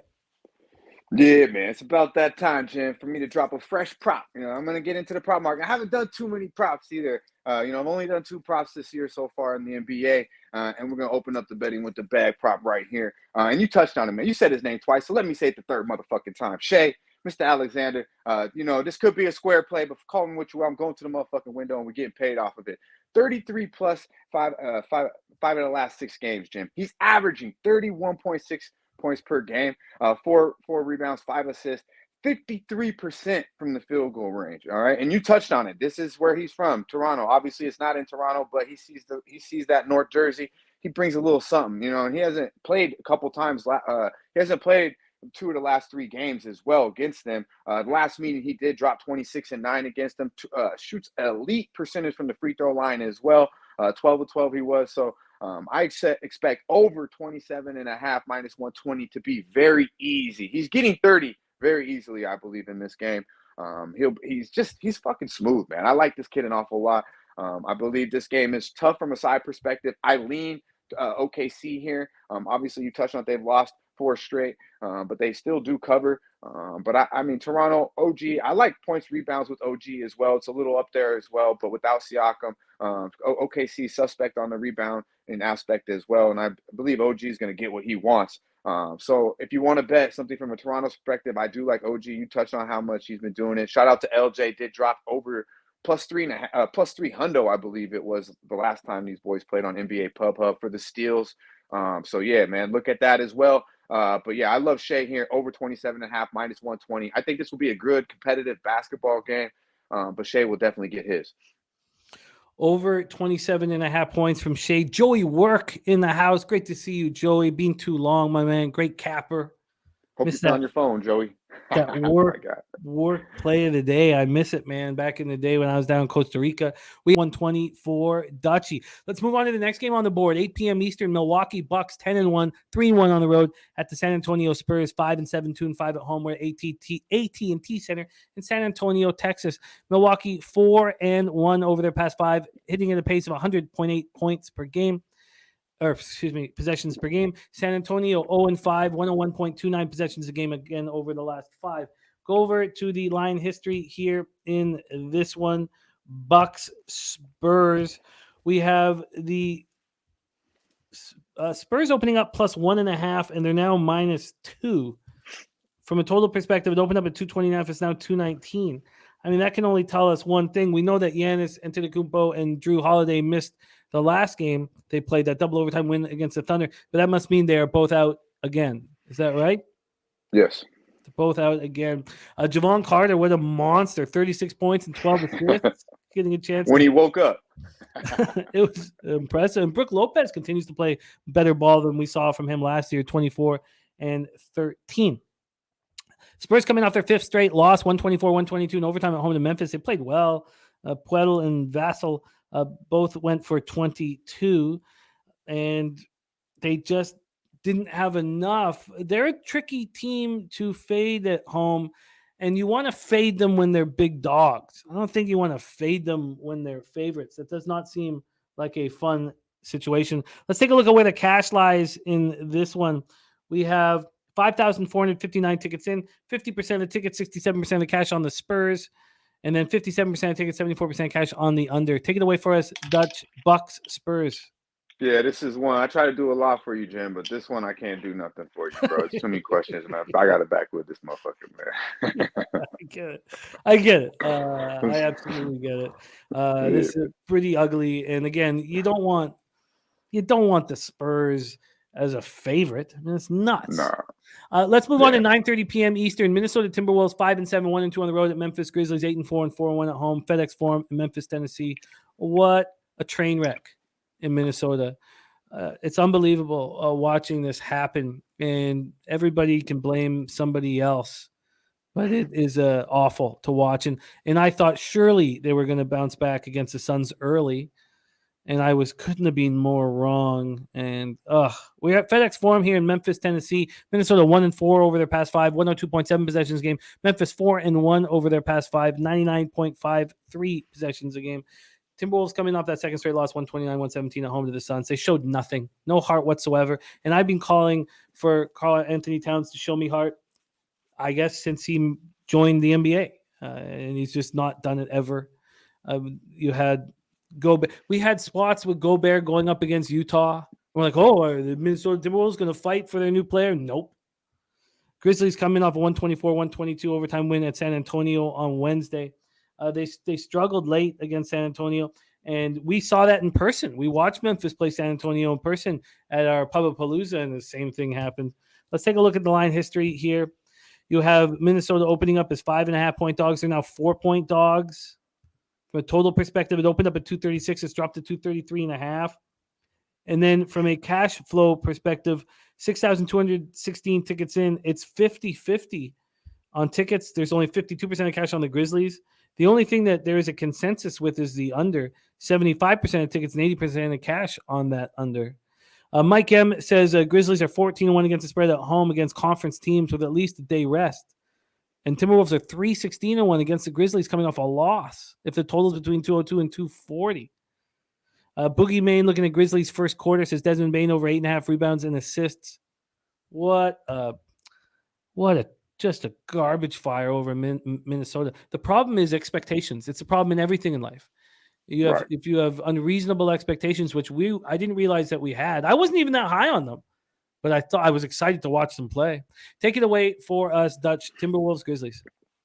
Yeah, well, a big problem is, in my opinion, is why I question Minnesota from the start is who's running the show. D'Angelo Russell, bro. Come on, you can't trust this motherfucker. I mean, he don't even know to go on the court the other day. What was it, 4-on-5? These motherfuckers are playing. They can't win with 5. Now they're gonna try 4. Man, the Minnesota Timberwolves are auto fade to me. I ain't gonna lie to you. I see our guy on the Baines prop. Yeah, I mean points prop as well with Baines. Shout out to our guy Joe Osborne dropping knowledge on that. I like that. I like Morant. I like the Grizzlies here, bro. I don't know why this line's dropping out. People want to keep fucking thinking there's something going to be fine value. Buy low on these Minnesota Timberwolves. I don't see it. I don't see them playing team basketball. I don't see no heart.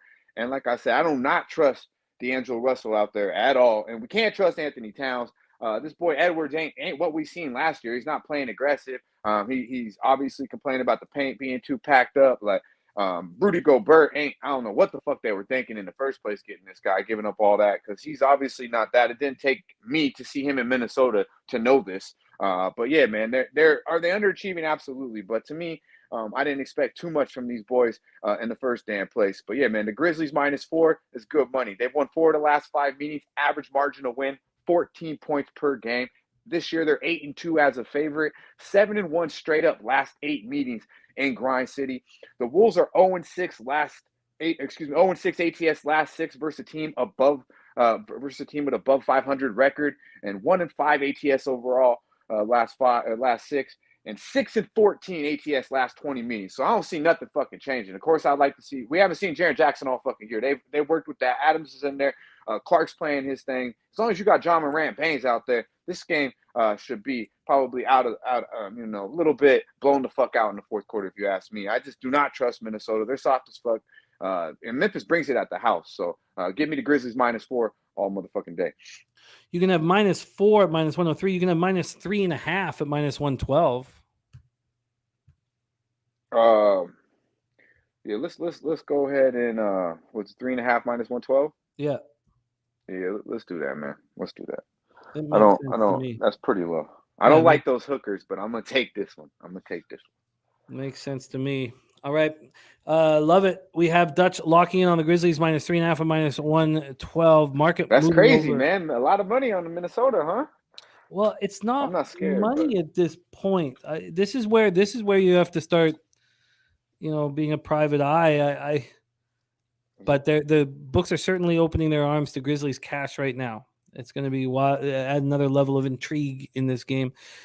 All right, let's move on. AOD in the house. What up, AOD? All right, let's move on. We move on to Cleveland Cavaliers, 8-3, 4-3 on the road. The Golden State Warriors, 4-7, 4-1 at home. Chase Center, San Francisco, California. We have a look from our man TJ. He started giving us the gift earlier in the year, and the gift I think was at 12-1 when the baseball season ended. This is the first gift in NBA, and he's giving it to us. The Cavs first quarter at +105. Cleveland 3-2 over their past 5, playing at a pace of 98.64 possessions a game. Warriors 1-4, playing at a pace of 101.5 possessions. 12-2. He says 12-2. Damn it. Thank you for your honesty. My man. Let's go to line history here to get us started in this Cavs spot. Damn, there's my Pinnacle account. Here we go. Let's go get rolling. This is going to be a really fun game to watch. The Cavs opened up at +2.5, and they are at +2.5 now. It did go down to 2, and I know some offshores opened this at +4. Let's just see what BetOnline opened this up at. And there's one of them, +4. They opened it up yesterday at 2 p.m. And it's now at 2.5. So money line wise, they're not giving us because they wait on the money line. Interesting. So BetOnline offered the 2.5, of course, but they didn't offer the money line. They waited on that. They waited on that so long that they didn't open the money line up till 7 this morning. They opened the money line at -123, and then it took a bunch of Warriors money. Wow, that's fascinating. So it moved up to minus 138. Okay, let's move over to the total here and go back to Pinnacle. The Pinnacle here, the total opened up at 229, ends up to 232.5. And we go over to the cash flow here. We have 7,981 tickets in. And as you can imagine, with seeing the market shift so quickly in Cleveland's favor, 47% of the tickets are on Cleveland and 67% of the cash. Then you have 67% of the tickets and 93% of the cash on the over. We last saw the Cavs coming in off their second straight loss, 127-120 at Sacramento on Wednesday. The Warriors, we have not seen since Monday. They are well rested. Snapped their 5-game losing streak with a 116-113 home win over Sacramento on Monday night. And shout out to Dav Fenn, because I just lost 2 live bets in the Monday night game, and he came in at the end of it when I was just like, ready to just hammer the bottle. And he said, get in on the Warriors live right now, plus 170. I did just that with $100 and almost made up for the losses in the football game. So shout out to that, Fenn. Take it away for us here. Dutch, wild market move away from a rested Golden State team. Yeah, man. And I don't like seeing my guy Sam Comer on the let him know full game. He likes that +2. I believe it's JT. I like the Cavs early. I'm not betting the Cavs early, but if I had to place a bet on this game, each quarter it would be Cavs first half, first quarter, and then obviously I jump on these Warriors here. I believe the Warriors are gonna smack them around. I got it last night, Jim, at minus 120 at BetMGM. Wow. I'm on the Warriors, so you can give me the best. I'll make it official for the best line. Hopefully we can get a 2 out there. This is simply off of rest here. You touched on it. They've had 3 days off. They haven't been playing good basketball. On top of that, this is the 6th game of the last game of a 6-game road trip here for the Cleveland Cavaliers. They played some tough fucking basketball games. 4th game in 6 nights here. They will tire down in the Bay. Believe that. And I believe the Warriors will have their motherfucking way with them when it's all said and done. 3 days off is just too much for me. Shout out to our guy Ski. This is strictly off the motherfucking rest advantage. And a Warriors team that ain't playing good basketball and wants to have a feel-good motherfucking night. And I believe it will be on the Cavaliers. They're getting a lot of respect here in the NBA, and they deserve it. They played well to start out with. But I still believe the Warriors are a better basketball team, and they'll show it tonight. And, say what you will about the Warriors, but they do win at the house. They're 17-2 straight up last 19 games at the house there in the Bay Area. I know it's a different basketball team here with the Cavaliers, but they have beat them 10 straight times. The last 10 meetings, they have beat the Cavaliers, 9-1 ATS against the number of the last 10 meetings. I simply believe Curry, Clay, I believe Wiggins is going to have a big game against these boys. I do. I believe Wiggins will show the fuck out. So obviously I'm a little bit worried about Mobley and Jarrett down low, but I believe they'll contain Garland and Mitchell. I don't believe Mitchell will have a big game tonight. Look for Clay to find his shot and look for it just to be a kind of a Golden State. By third quarter, I believe they'll pull away from the Cavaliers here. I'm not mad at the Cavaliers first half, but this is a tired basketball game against a basketball team against a well-rested, talented, very talented basketball team who hasn't played up to their standards. I believe we'll see it tonight here in the Bay Area. I'm sure this game, I don't know if this game is on prime time, but it probably is. It should be even more of an advantage I like for the Warriors. What's going on with the Warriors? Why is Poole's plus minus so terrible? Kuminga's plus minus so terrible? Well, do you have any answers for why they've been struggling? I mean, Steph Curry had to be the most valuable player to get them a victory at home against Sacramento. Steph was absolutely jaw-dropping, incredible, and nobody else was. Right, and it's been talked about a little bit more of late, so I think we'll see more of a team effort here. But what it is the guys you mentioned are what? Our young motherfuckers probably fat and happy after getting that chip. Steph's a different animal. He got 4 or 5 of these motherfuckers, and he's still playing like you know what I mean? This guy Clay kind of, 4. All he says is 4, right? And these young boys are probably feeling themselves as well, fat and happy. They just want a motherfucking chip. It's still the regular season. It's early. We're 2-3 weeks in the regular season, so they're in cruise control. That's all it is. They're in simple cruise control. They've had 3 days. Hopefully, they have some good, solid practices. We should see a solid game from Jordan Poole. Look for the talent we've seen from Kuminga, and it's gonna show up eventually. You might see it tonight, but I believe, Draymond and that shit with Jordan, that obviously had some issues with the team. We're seeing it a little bit, but I simply believe they're fat and happy. They just won the chip. It's early in the regular season. With the way they got it going now, they don't have to be a 1 seed. They obviously showed that last year. Do you think that there is a trade coming up in the Warriors because they have a lot of valued young players? And do you think they change this or just wait it out and trust? I mean, yeah, I mean, not to cut you off, Jim, but if they could get something valuable for Draymond fucking Green's ass, why the fuck would you not do that? I mean, to me, does he bring things that they need there? Yeah, but he's older now and he's just over fucking rated. So if you could get something that they could do, I believe you can bring in someone that could do what Draymond does. And he's horrible fucking at shooting the ball. I mean, you just need somebody that can pass the ball, that can play a little bit of D, and that has some toughness, because obviously he's really the only motherfucker on that team that has toughness. I hear That you, brings the toughness. yeah, but Draymond, there's so many times when I feel like the Warriors. Now, I'm not talking about this year at all, but in the past where the Warriors were getting pushed around and Draymond Green stopped that from happening.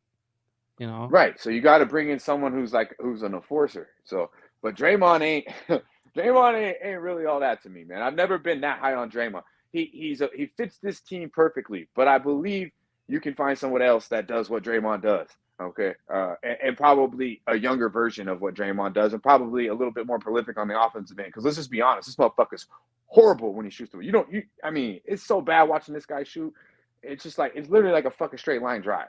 I mean, I'm not that high on Draymond. I think I think he's declining each and every year. So whatever you can get out of him, if you can move some young pieces. I seen Stephen A's whack ass say that what did he say? Klay Thompson, and he said Klay Thompson. I just draw a blank for Anthony Davis. Who was the other? I was like, I don't. I mean, why would the Lakers do that? You know, so. I can't think of the other person. I just draw a blank on the other guy, but it was Klay Thompson and someone else. But to me, I mean, yeah, if I was the Warriors, I'd sign the fuck up if you could get Anthony Davis. Oh, Yeah. it was Draymond. Excuse me, I don't know why I just draw it. It was Draymond Green and Klay Thompson for Anthony Davis, and I'm like, bro, if that was a realistic trade, I mean, why the Lakers? I mean, you know, the Warriors. I'd throw in Kuminga too. Shit. Say what you will about Anthony Davis, but he'd be pretty nice on that basketball team. Yeah, he's another guy where I'm like, does he care? I'm watching him, like, I can't tell if this guy cares, but I can't wait to talk. It's so easy for us outside of LA to love talking about the Lakers, and I enjoy it immensely. So let's get right after it. Final game on our board, 10:30 p.m. Eastern. Sacramento Kings 4-6, 2-3 on the road at the LA Lakers, 2-9, 2-4 at home. We're at Crypto.com Arena in Los Angeles, California. Sacramento 3-2, 100.21 possessions a game. Lakers 1-4, 101.5 possessions a game. The Kings coming up their second win in 3 games, 127-120 at home over the Cavs on Wednesday. It should be 3 straight, really. They were unlucky that Steph just put on his Superman cape and completely took over the game.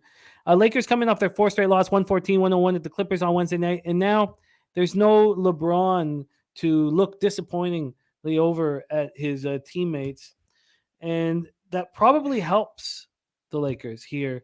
But the Kings opened up -2. They're now at -4. From a totals perspective, it opened up at 226 and is shot way up to 231.5. But this got too high, I guess, at 232.5 and has come back. So let's take a look at the cash flow. I think this will be illuminating here. Oh, well, it's all on Sacramento. 82% of the tickets, 97% of the cash. Then we have 56% tickets, 70% of cash on the over. We've seen this so often, Dutch. The team loses their star player, and they are galvanized, and they step up, and they play that first game better than they played all year. And now we have 97% of the cash on the Sacramento Kings.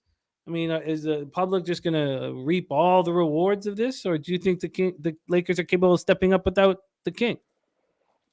I do not. I don't think they are at all. Man, the Lakers are auto fade. And to touch on what you said about Anthony Davis, I think it's kind of been known that, like, I think people just start being like, he don't get no credit for anything. So if the Lakers win, it's still going on LBJ. All right. So I think that might turn into a little. We've seen kind of this trend now. It started with Kyrie, and it kind of just created where we've seen people want to go play with LeBron. Is they don't get no fucking credit. AD has got absolutely no credit for that title. I mean, it's simply, I believe, and that kind of sits with him over a while after year.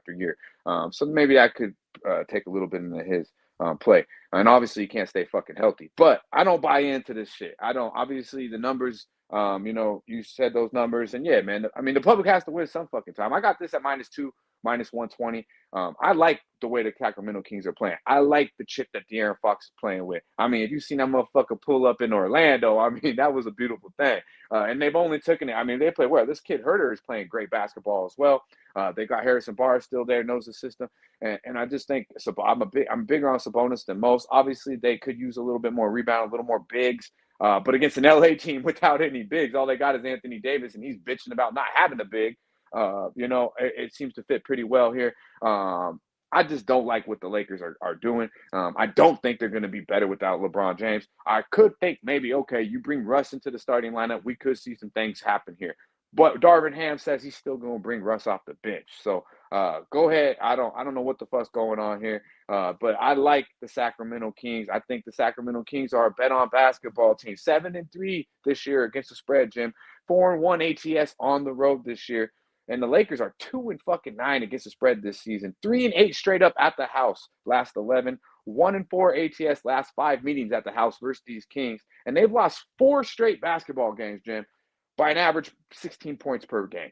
These motherfuckers just don't lose. They get blown off the court. And they still have that Lakers appeal. Russ still dancing, acting like he's a gangster, like he's a G, like he's still Russ in OKC. Bro, so people want to still put it on the Lakers. LeBron going to be on the sidelines in his suit trying to look, like all fresh and shit. I'm telling you, they're going to go in there and they're going to smack him around.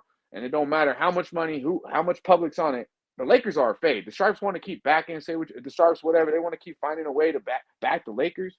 Man, fuck the LA Lakers. We're smoking them tonight. Sacramento Kings. Give me the best number, Jim. I'll lock it in. I got -2, -120. I know that's not available. No, -3.5 and -111 is. Bovada's moved it to 4.5. And here we've seen it often, the Sharps on the Lakers. And tonight, no one's on the Lakers. 82% of the tickets, 97% of the cash. The big bets have come in on the Kings. Wow. Yeah, this is like to me the other day, like when LA went to Utah.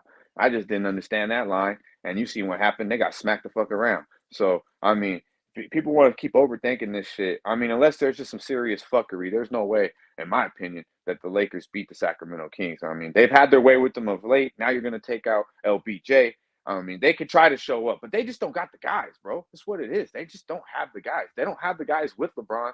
They're not going to – I mean, what AD going to go for 30 and 20 and LeBron and Russ got to go for 25, 15, and 10?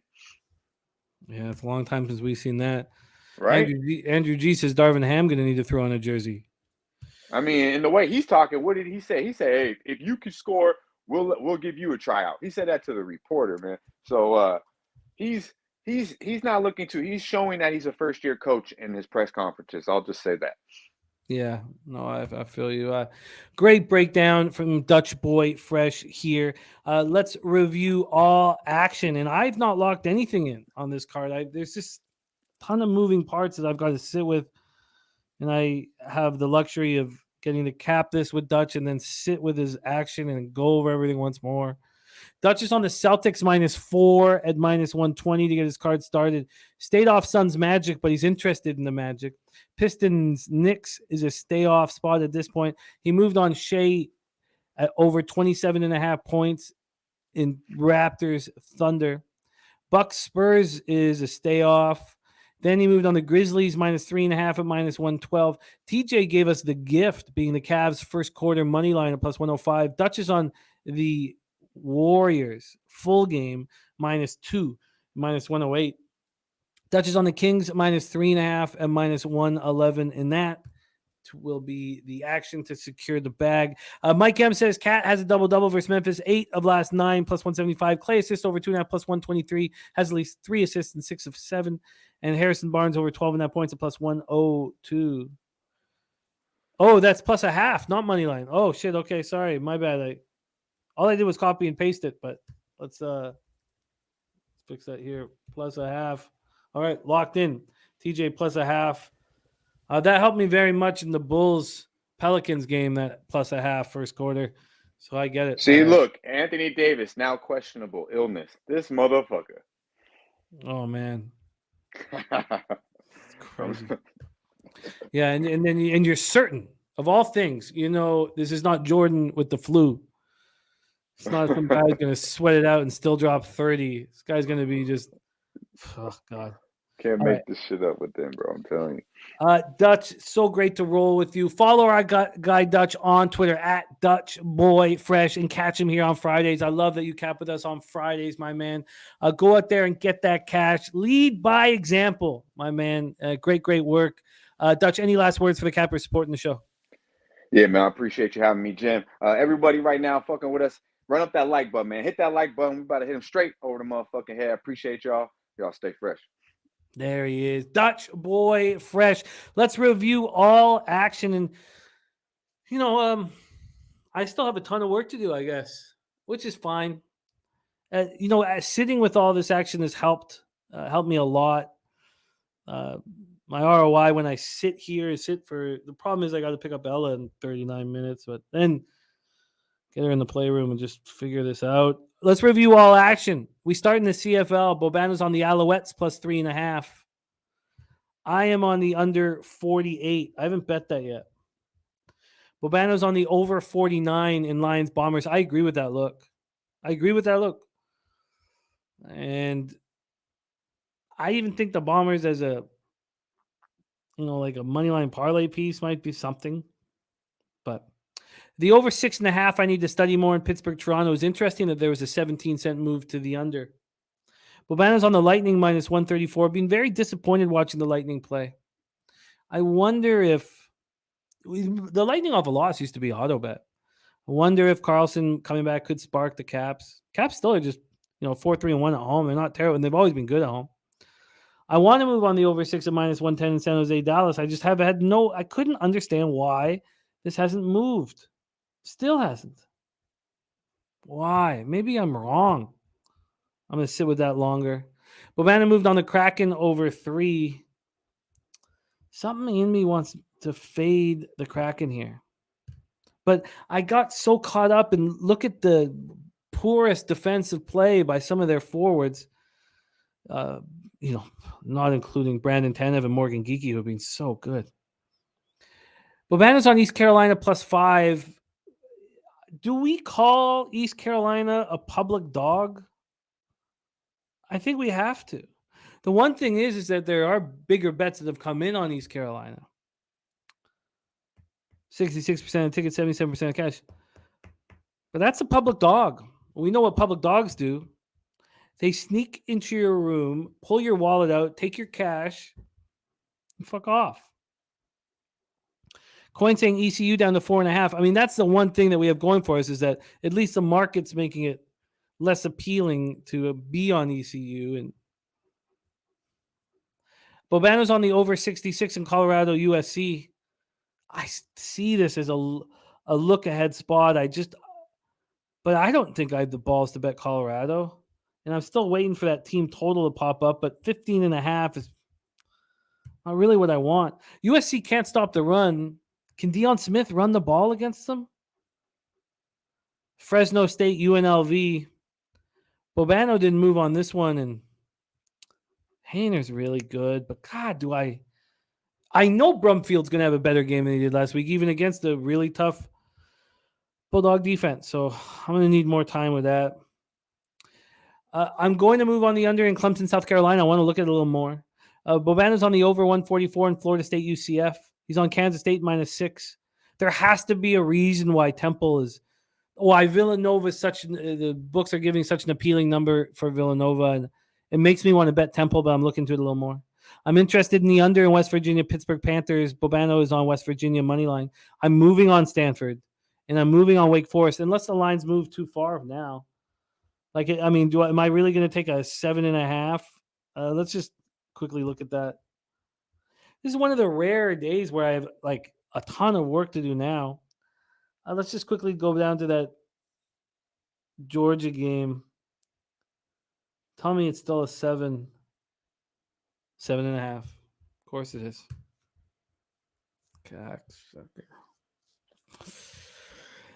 Duchess on the Celtics minus 4 at minus 120. The Duchess had no fear in today's card to go up against the perceived sharp action. At minus 4 at minus 120. He's off the Suns Magic game. Off of Pistons Knicks. He's on Shea over 27.5 points. off of Bucks Spurs. Dutch is on the Grizzlies -3.5 at -112. On the Warriors -2 at -108. And he's on the Kings -3.5 at -111. And that, friends, is our Friday show. Thank you guys so much for your support. We had that strange 6-6 Wednesday, which should have been much stronger, down 0.04 units. We had a 6-4 Thursday, up 1.7 units, which should have been bigger than that. You know, it should have been a 7-3 day. And now we have Friday, and I've got to lock action in. This is a tricky card. Shout out to all you guys, Trans-Canada, Harold Williams. Welcome, everybody. Gerardo Hernandez, Andrew G. Coyne, Bananas and Grapes. TJ says that 10-0 Kraken team total overrun. Polo this, Polo that says Lakers game off the board now. Congrats to all of us that got the Kings cheap. Great job, Polo this, Polo that. Cliff Yanks and Timberwolves do not make the playoffs plus money at the moment. Jazz make the playoffs as even money. Bo Jackson, Rant, Sammy Calmer, Hell Williams, Mike M. Rocco Rogers. Great job. Cord, Justin McElvey. Thank you guys. Astute Chaos, Zachary R. Billy Friedrich. Big thank you to our producer here, Jose Bouquet, who does such a great job. Thank you, Jose, for all your hard work. Occupancy, Leroy Flood. Thank you guys. AJ. Well, now it's time to start the weekend with fatter pockets. Stakes are high. Let's get the fucking money, man. Let's get that cash. Don't forget, we have many shows popping off here. We have Sharpie's show that he does with Billy Brisbane, who's such, they're two great cappers. That's the good, the bad, and the money. NFL prop show. I believe that's at 3:40. Might be earlier now. Maybe it's at 3:10 because of our NBA show at 4 p.m. NBA Pub Hub. Our NCAA basketball show at 5 p.m.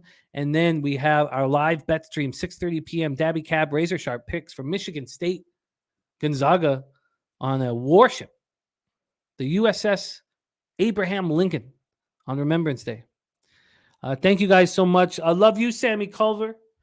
Let's go out there and get that cash, shall we? Woo-wee. We need a weekend. Oh, I need to make some money. Leche. Hey, Los Bookmakers.